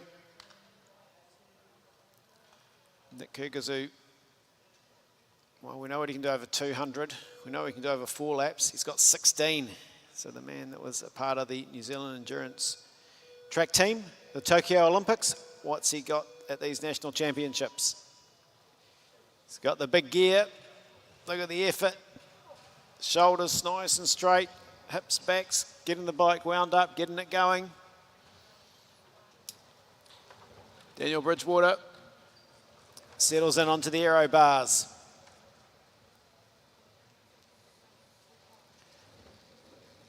So 21.2 for the opening lap for Daniel Bridgewater.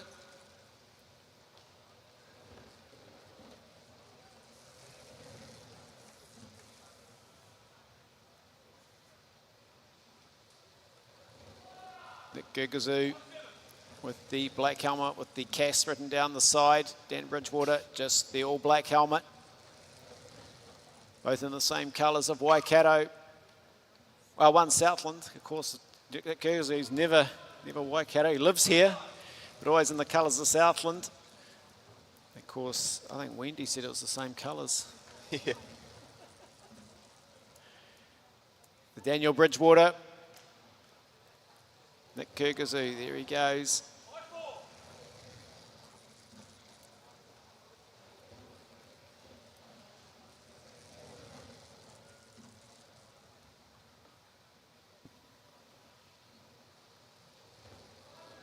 I think this will be a fairly close fought pursuit. Daniel Bridgewater with the advantage. 1.2.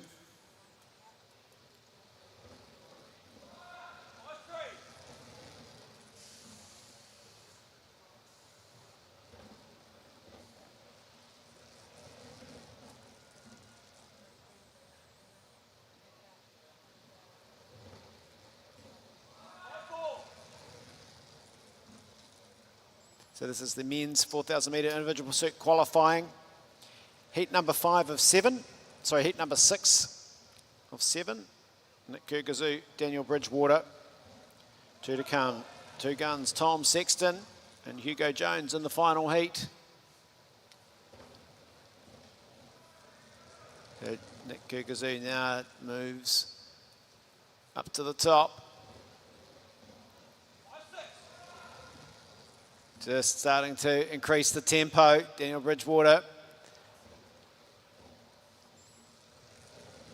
0.31 behind, so there's nothing much in it. 6 laps to go, so still a long way in this 4,000 metre individual pursuit. Greg Palmer just encouraging and calling the calls for Nick Kirkazoo, giving him the lap splits.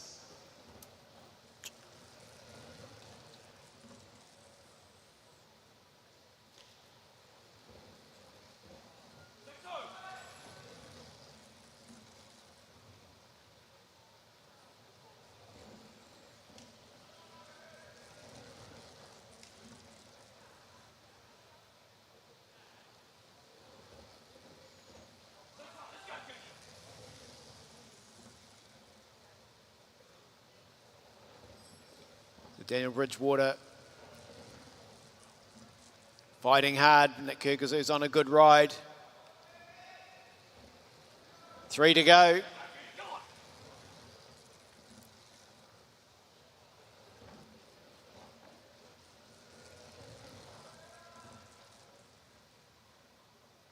Kyrgyzstan coming down the back. Daniel Bridgewater, there's Kyrgyzstan. Starting to hurt a little bit now. He's got that big gear, he's still on top of it. Motoring along, I think it was about a 6.8, 6.9 that lap.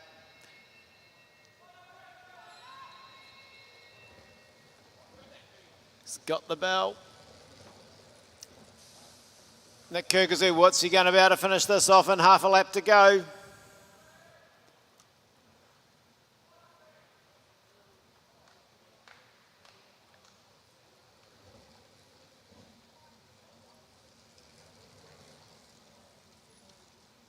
Dan Bridgewater, 4:15.5.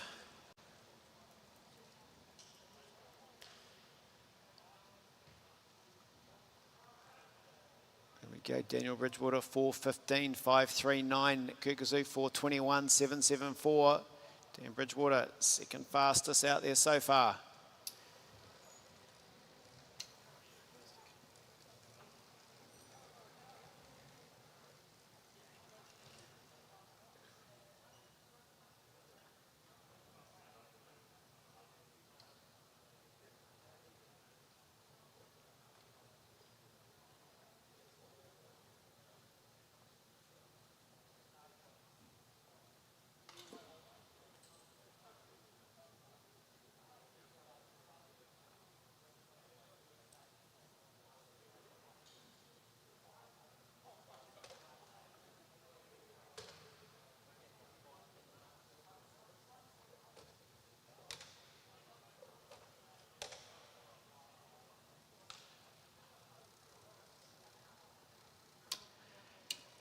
So Tom Sexton, last heat, has seen the time, 4:15. Hugo Jones likewise in the back straight, tall figure of the big man from Canterbury, just sucking in some air, filling the lungs.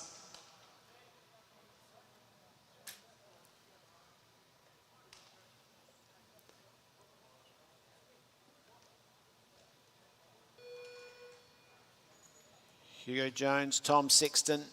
There's Tom, of course, with the silver fern on the socks. Big part of the men's team's pursuit team. Tokyo Olympics.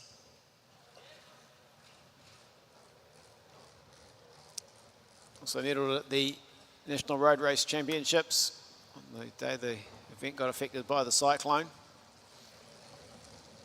Another rider will be riding on the road with Black Spoke Para Cycling Academy, the Bolton Equities supported team, as they head back for their second year in Europe. Tom Sexton, there he goes, round looking very good, nice and comfortable early, settled into that nice aero position. He's done this, he's been around this track hundreds of thousands of times.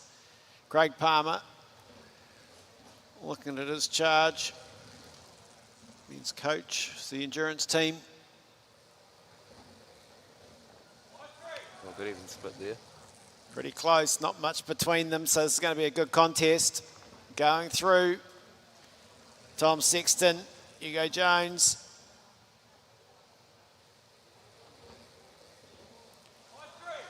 So only a hundredth of a second between them. Blink and you'll miss that. Hugo Jones is putting in a good ride in the opening stages of this 4,000 metre individual pursuit qualifying. So at the early stages, second and third fastest on the track if they can keep building. Both these men are on for a good ride. Hugo Jones just sneaks into the one spot. Tom Sexton still in touch. Hugo Jones down the front straight. Just with the advantage. Tom Sexton's coming back. He's had the cool lifted up. Tom Sexton taking control, takes the top spot fastest so far. 8 laps left. 2:08 through the halfway for Tom Sexton. So Hugo Jones, he's not out of it yet though, 400ths of a second between them.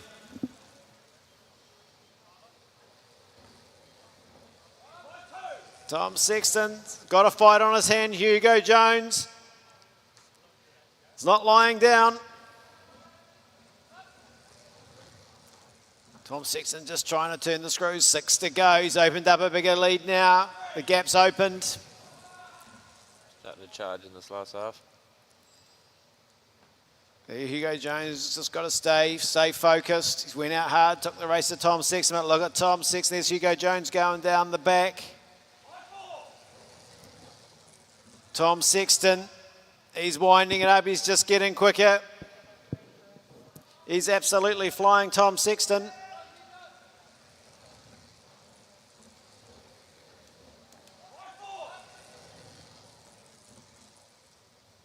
So Tom Sexton is on a ride tonight. He's got 3 to go. Man from South, and he looks up. Little cheeky look at him. It felt like 2, but it's 3. The lap board said 3. Well, he's got Hugo Jones. He's chasing him. Wants to hunt him down. 2 to go.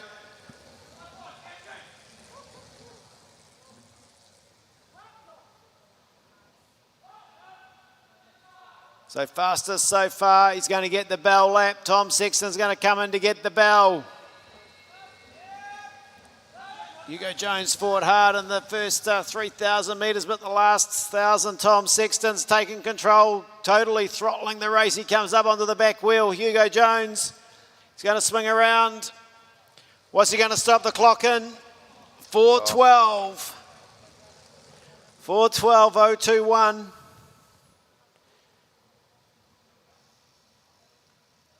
Hugo Jones, on the 4:20, he fought hard, fought all the way. Well, 4:12. There we go, 4:12.021. Very good ride from Tom Sexton. He got a good. Well, Hugo Jones made him work in the first 3,000 metres, Cameron. It was a great battle. Yeah, that first half was neck and neck. Definitely made him keep that hard work in. He's managed to come home strong though and set a new target for the other boys. There we go. There's the top qualifier, Tom Sexton, 4:12.021. He will meet Keegan Hornblow with 4:15.055. Daniel Bridgewater will meet George Jackson in the final.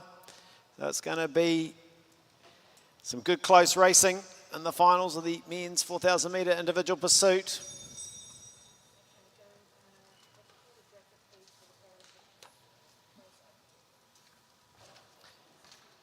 So next up, men's paracycling 1,000 metre time trial.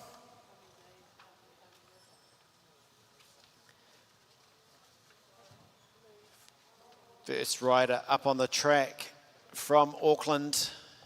He won the individual pursuit last night, produced 2 outstanding rides. Cameron Davies.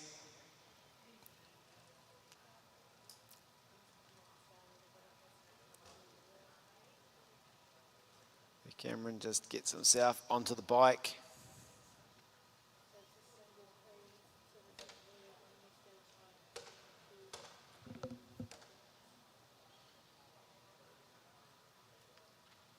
So if you want some inspiration, have a yarn to Cameron. If you don't know his story, have a look and see what he survived. And as a young cyclist, he was one of the top in Auckland, top in the country in the age groups, and had a massive accident, hit by a car, run over, and just absolutely lucky to be alive. And to see him back here out on the track gives us all the thumbs up. He's pretty happy. Nice He's already got the national title in the individual pursuit. You're on for a good one, Cam. Yeah, unbelievable story. Great to see him out here, still doing what he loves and going hard.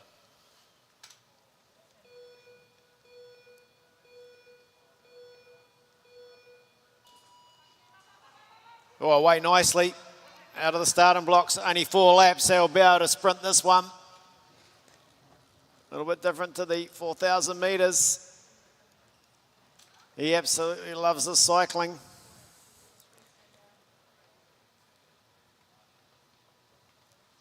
And all the cyclists, they love Cameron as well. If you could take his positivity into everyday life, we'd all be better off.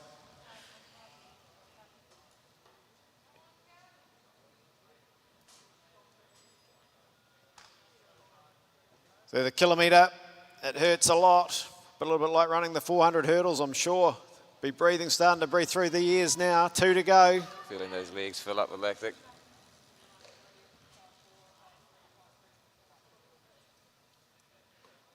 He's holding great lines. He just gets smoother and smoother every season.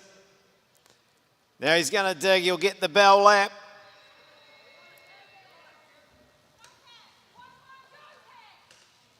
He gets the cool 1 to go. Fighting hard down the back straight.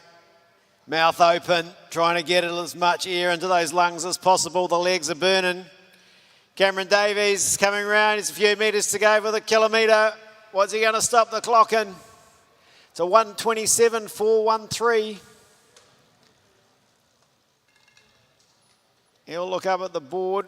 He'll give us the thumbs up if he's happy with it when he comes around the home straight, I'm sure. 41.183 kilometres an hour, or 127 kilo. I hope you're happy with that, Cameron. Good ride. Yep, he's giving me the thumbs up. Well,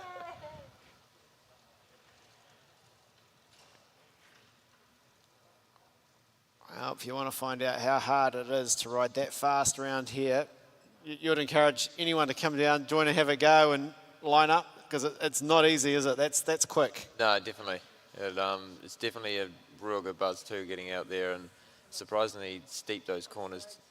So once you get the hang of it and get going, you can, yeah, definitely a good buzz. So if you haven't had a swing, definitely come down and have a go. And try and ride a 1:27 like Cameron just did for 4 laps. Yeah, and go as hard as you can for 4 laps. I'd struggle to do it from a flying start, let alone a standing start.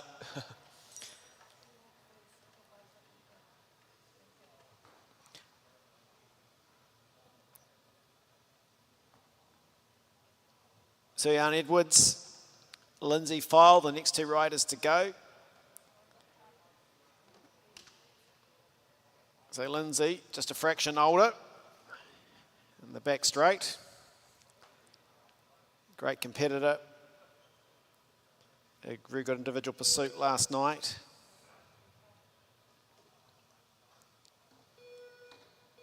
Ions come from swimming. Another rider that's crossed over to give cycling a go. Gets away out of the blocks. Oops, pulled the foot. So the flag goes up. And we will have a restart.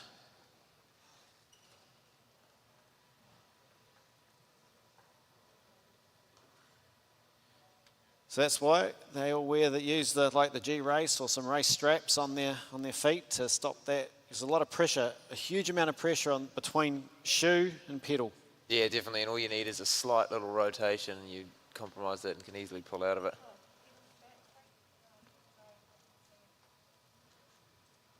Had a couple of fun moments when we were doing the starts when the shoe'd come unclipped and all of a sudden you're going over the bike and learning how to catch that pretty quickly was good.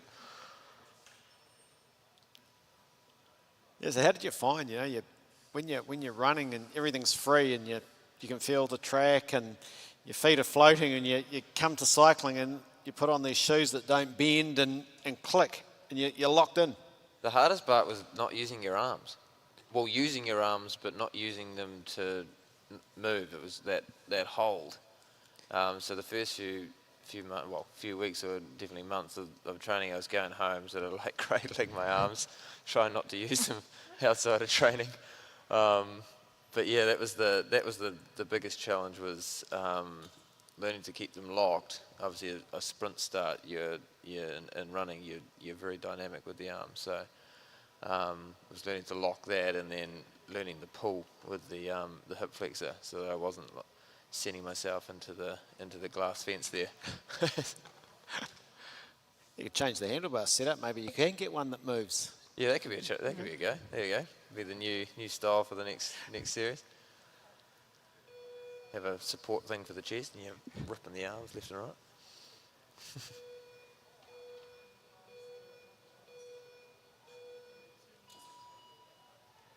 So we're away safely this time. And Edwards, Lindsay File, 4 laps. And Lindsay looking nice and smooth, developing a start, getting better and better all the time, smoother and smoother out of the start blocks.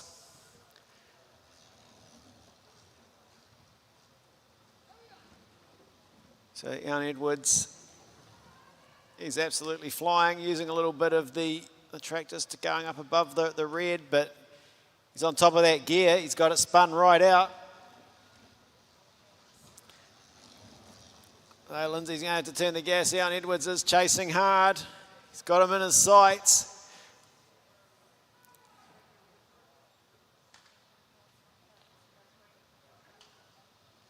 There he comes around. Ian Edwards will get the bell. Oh, it's starting to hurt now, the last half lap. Ian Edwards, Lindsay File gets the bell down the back straight. So coming into finish, Ian Edwards, what's he going to stop the clock at? It's a very good ride. 1:12. 1:13, 1:05. 1:13, 1:05 for Ian Edwards. That's a very good ride. And Lindsay File, also very respectable, with a 1:21, 5:82. There we go, 1:21, 5:82 for Lindsay File.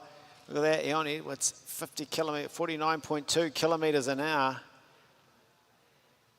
So, of course, with his disability, the start is so challenging for him. You know, we're talking about getting out of the seat and driving with your hip flexors.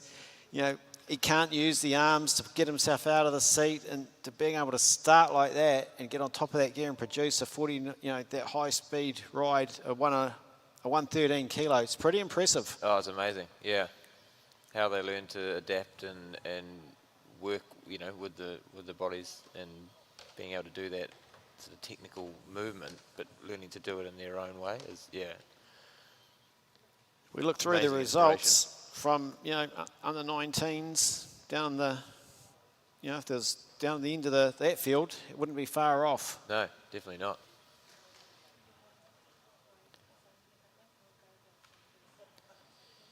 You're not breathing hard, are you, Lindsay?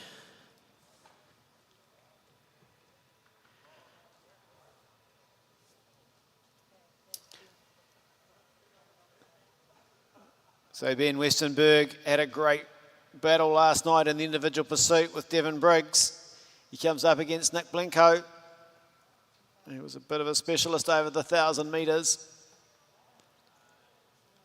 He's got his, the hand clipped in. He had a chance to catch up with Nick, see what he's trying.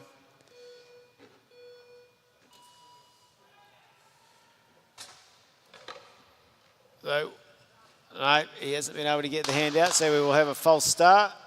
And Ben and Nick will come around and do it all again. He's either come unclipped or just didn't feel quite right. So we might be able to get a close-up as he comes around and resets and watch his hand go into the handlebar.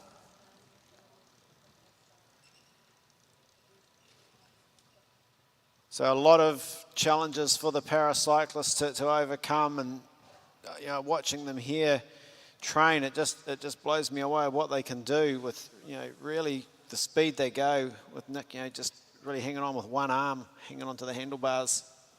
Oh, definitely.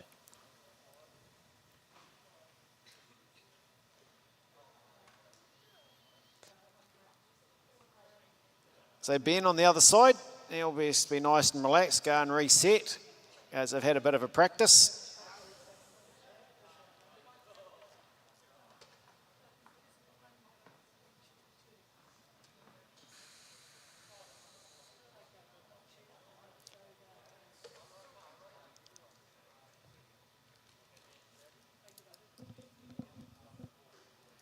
So Nick having a chat with the mechanic. He comes up and he'll reset.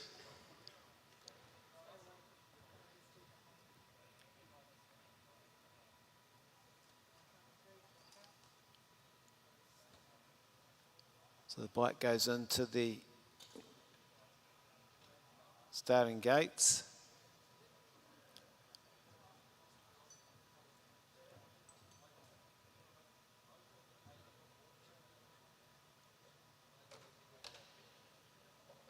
There's Nick, gets Ben set up. He's all set to go.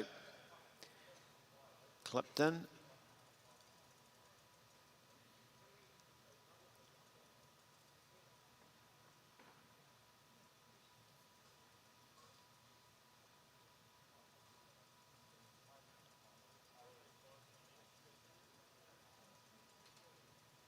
There's Nick, he's all set.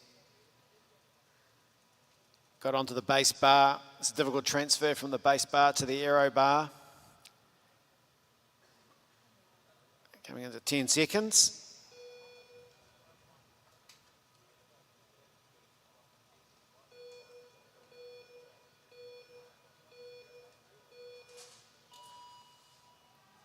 Powerful start.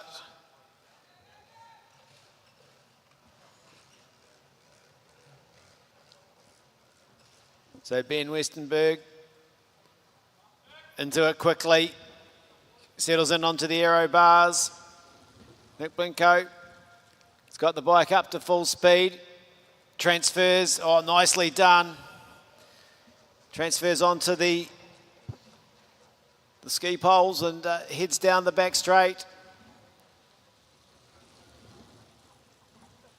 Ben Westenberg up to top speed a little bit quicker. Nick Blinko coming back. There's not much between them. So Benny just resists the urge to look across. He knows Nick's charging hard. Into the bell lap. Ben Westenberg still with the advantage.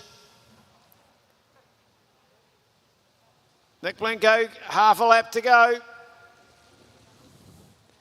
Can he bring it home? Westenberg's looking good, goes down the back straight, takes it. 1:11.4.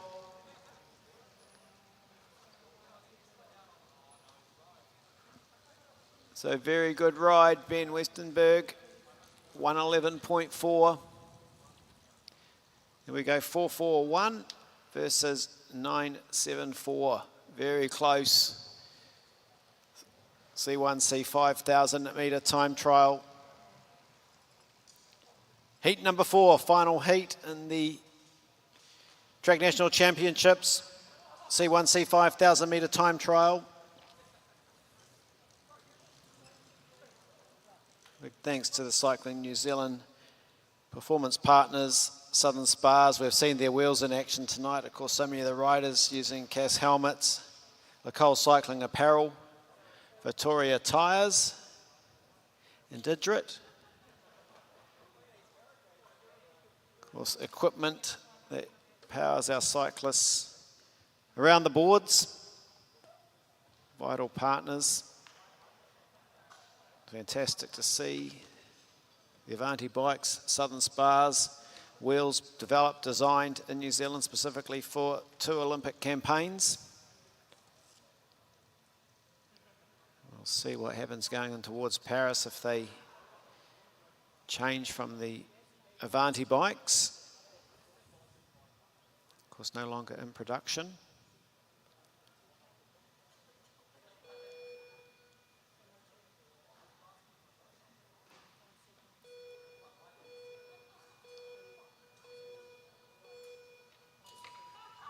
Connor Douglas, Southland, Devon Briggs, Waikato. Connor Douglas, he has got out of the gates like his pants were on fire. Really, he is flying out of the blocks. So Devon's fully wound up. There's Connor onto the aero bars, head down, charging after this one. Devon Briggs rode a fantastic individual pursuit last night. Again, nice and aero.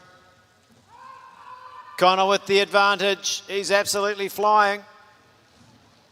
36 through the 5, or a bit under 34, I think, for Connor, 36 for Devon.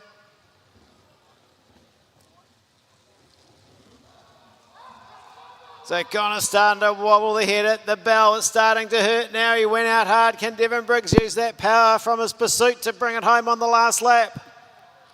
Connor with the advantage. Oh, he goes high. He's really starting to hurt, but I think he's got enough of a gap.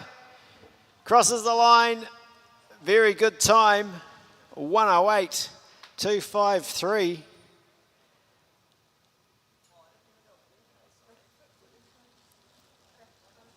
Devon has a look at the scoreboard and he's produced 108.922.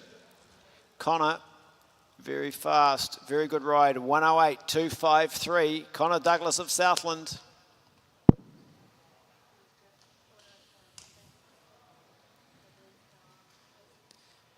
There we go, there's the overall placings in the C1, C5 1,000 metre time trial here at the Track Cycling National Championships. Connor Douglas, Devon Briggs, Ben Westenberg, Nick Blenko, Ian Edwards, Lindsay File, Cameron Davies. They were the top seven riders that took part. Very good performances from all athletes. Look how close that is. Well, these guys are really pushing each other. That's that vibe and that environment that the coaching team and you can get when you've got good, close, tough competition. Yeah, good, talented group of guys, and yeah, all going out there and, you know, working hard together and showing what it can be achieved. It's great.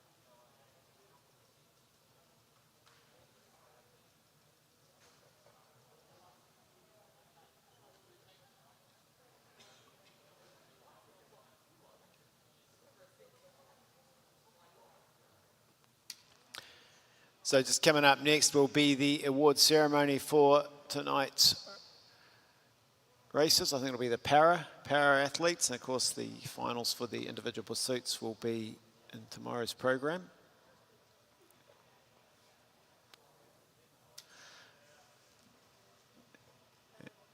So tomorrow we'll be back with you at 9 a.m. for the fourth day, session 1. And the second session will be starting 2 p.m, so slightly earlier than the other day. So make sure you join us on skysportnext. The evening session, of course, once again, I'll be here at 1 minute to 7. It'll be kicking off at 7.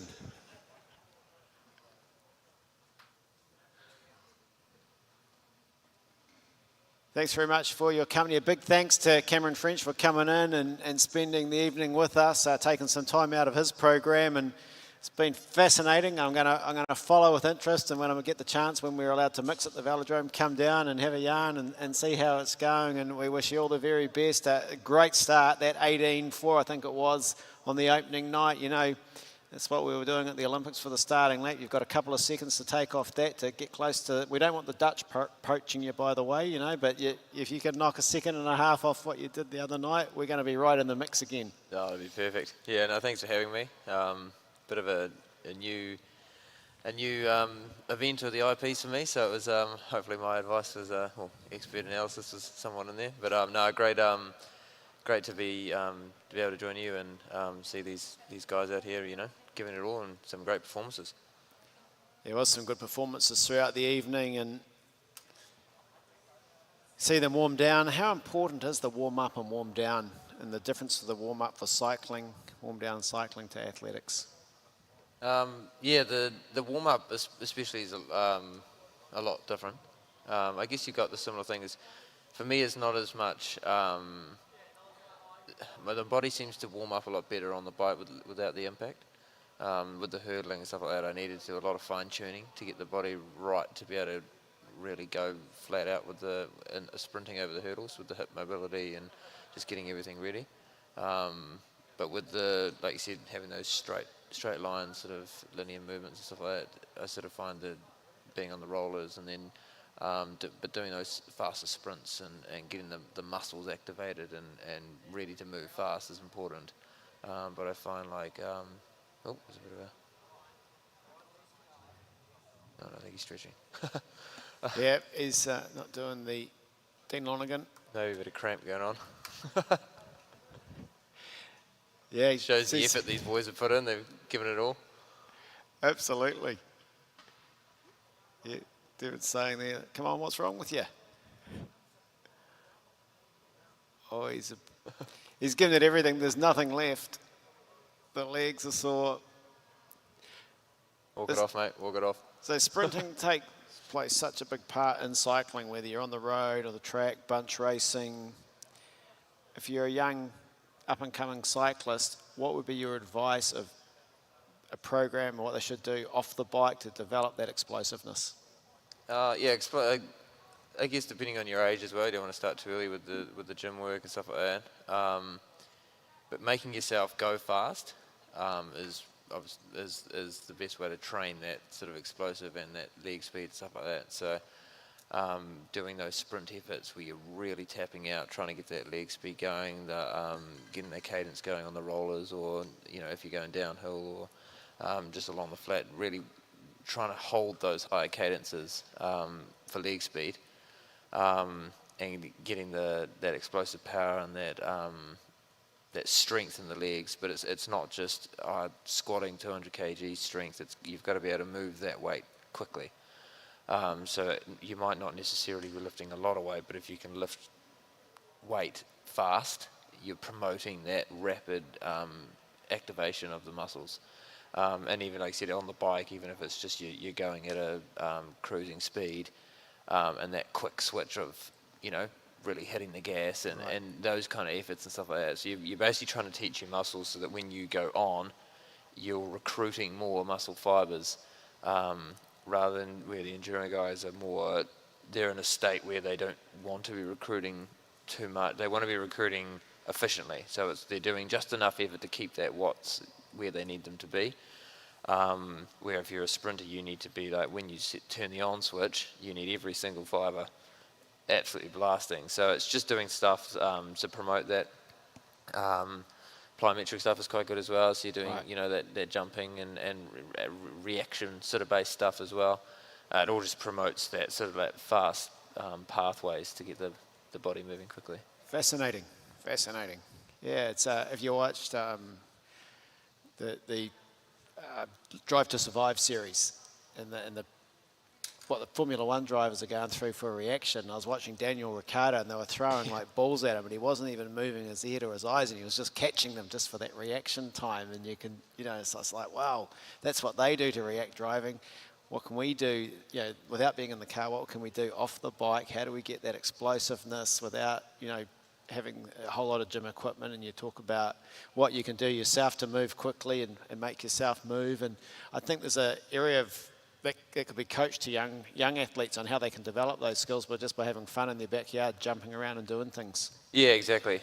Be creative with it as well. There's lots of different, if you are young and just at home, there's lots of different things you can find. If it is, even if it's like a gym-based exercise, you can find things like a piece of wood or something like that, or just a ball.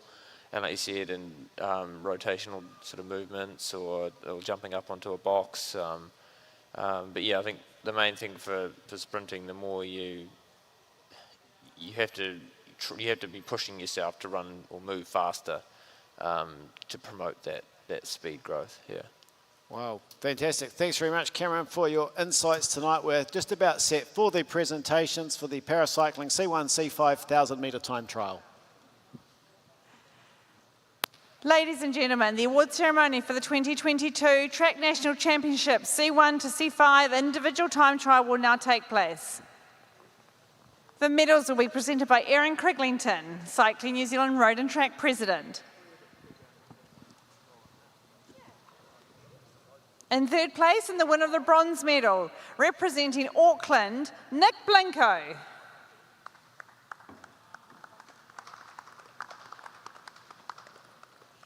In second place, and the winner of the silver medal, representing Waikato Bay Plenty, Devon Briggs.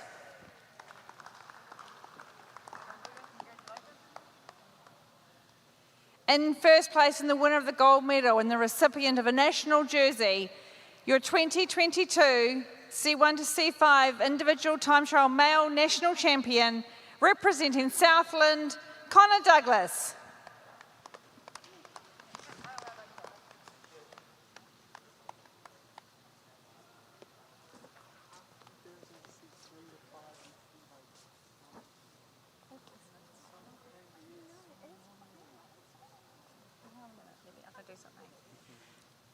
Connor also receives a native plant from our proud sponsors, Amber Cycling Centre. Oh, go. Oh. Ladies and gentlemen, please show your appreciation for our place getters in the C1 to C5 individual time trial.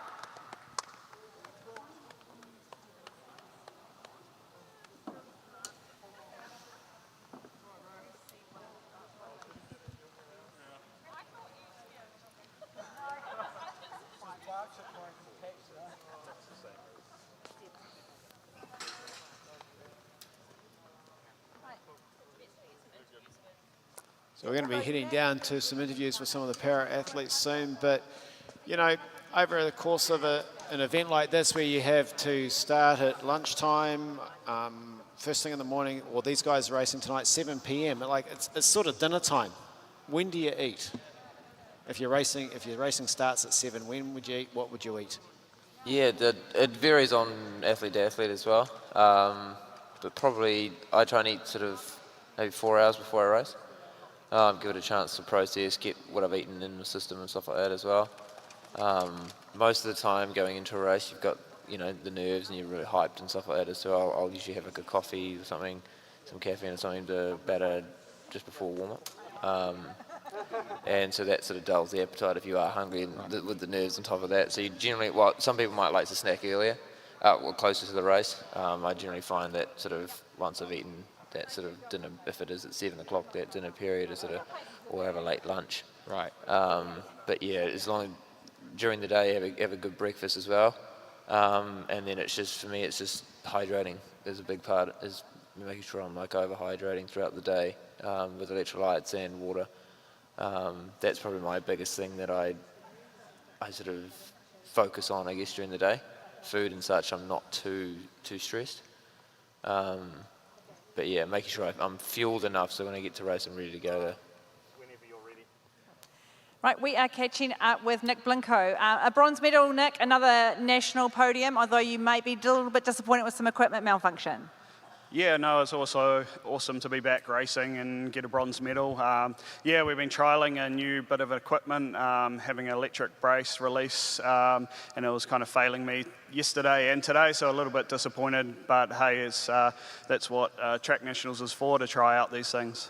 Yeah, you should be really pleased with your performance, and certainly you've come a long way. What are your immediate goals? Are you heading off to O'Shea's? No, not off the O'Shea's. I guess immediate goals is really just building on my aerobic base. We've kind of brought in the pursuiting into my training program, so we're trying to be a kilo rider and a pursuiter, and hopefully target that scratch race as well at Worlds, either next year or this year. Awesome, well, it's fantastic to have you here, and congratulations on another podium as well. Great, thank you very much.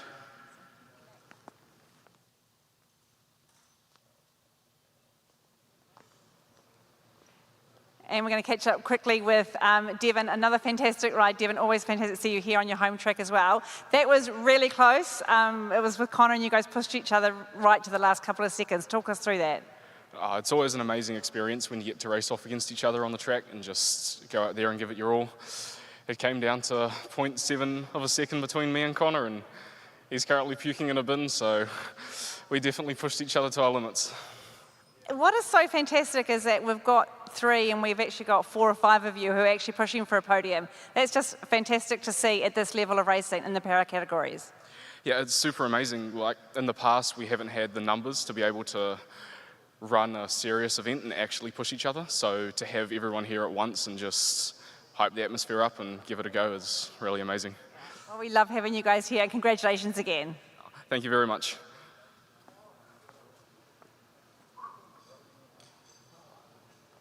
We might do this quickly just in case, Connor, but we're just talking to Devon. That was amazing. You could see how much you pushed yourself. What did that win mean for you and with the national jersey? That win meant a lot. That past year has been pretty full on with training, with gym, everything that counts, I suppose. All the 1% that I know all add up at the end of the day. So yeah, for a win, it shows that the year's work hasn't been wasted, and looking forward to the future, and hopefully I can retain the jersey for a bit longer. Proud Southlander, I can tell by the accent. Talk us what it's like coming from such a strong cycling community down there, and obviously strong support from Sid and the Para team down there. Yeah, the team down there is more than I can ask for. I've got support coming from Academy Southland. I've got support coming from family, friends, and the local cycling hub down there. Any support is more than welcome. But yeah, it's all the support down there that I could ask for. And what's it like having these guys just push you to your limits tonight? What does that mean for you, having everyone keep pushing you guys to be your best? To be honest, those boys work me bloody hard. It's good to have those boys backing me behind and, pushing me just that wee bit further. And as you could show in the bin, they pushed me bloody hard tonight. Awesome. Well, congratulations. National jersey looks good, and hopefully we'll see you next year to retain it. Awesome. Thank you.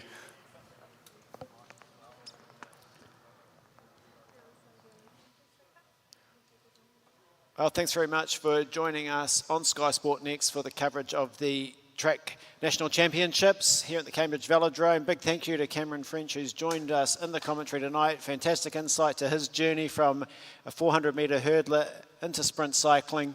We'll be back with you tomorrow on Sky Sport Next at 9 a.m. I'll be here tomorrow evening, just before 7. Good night.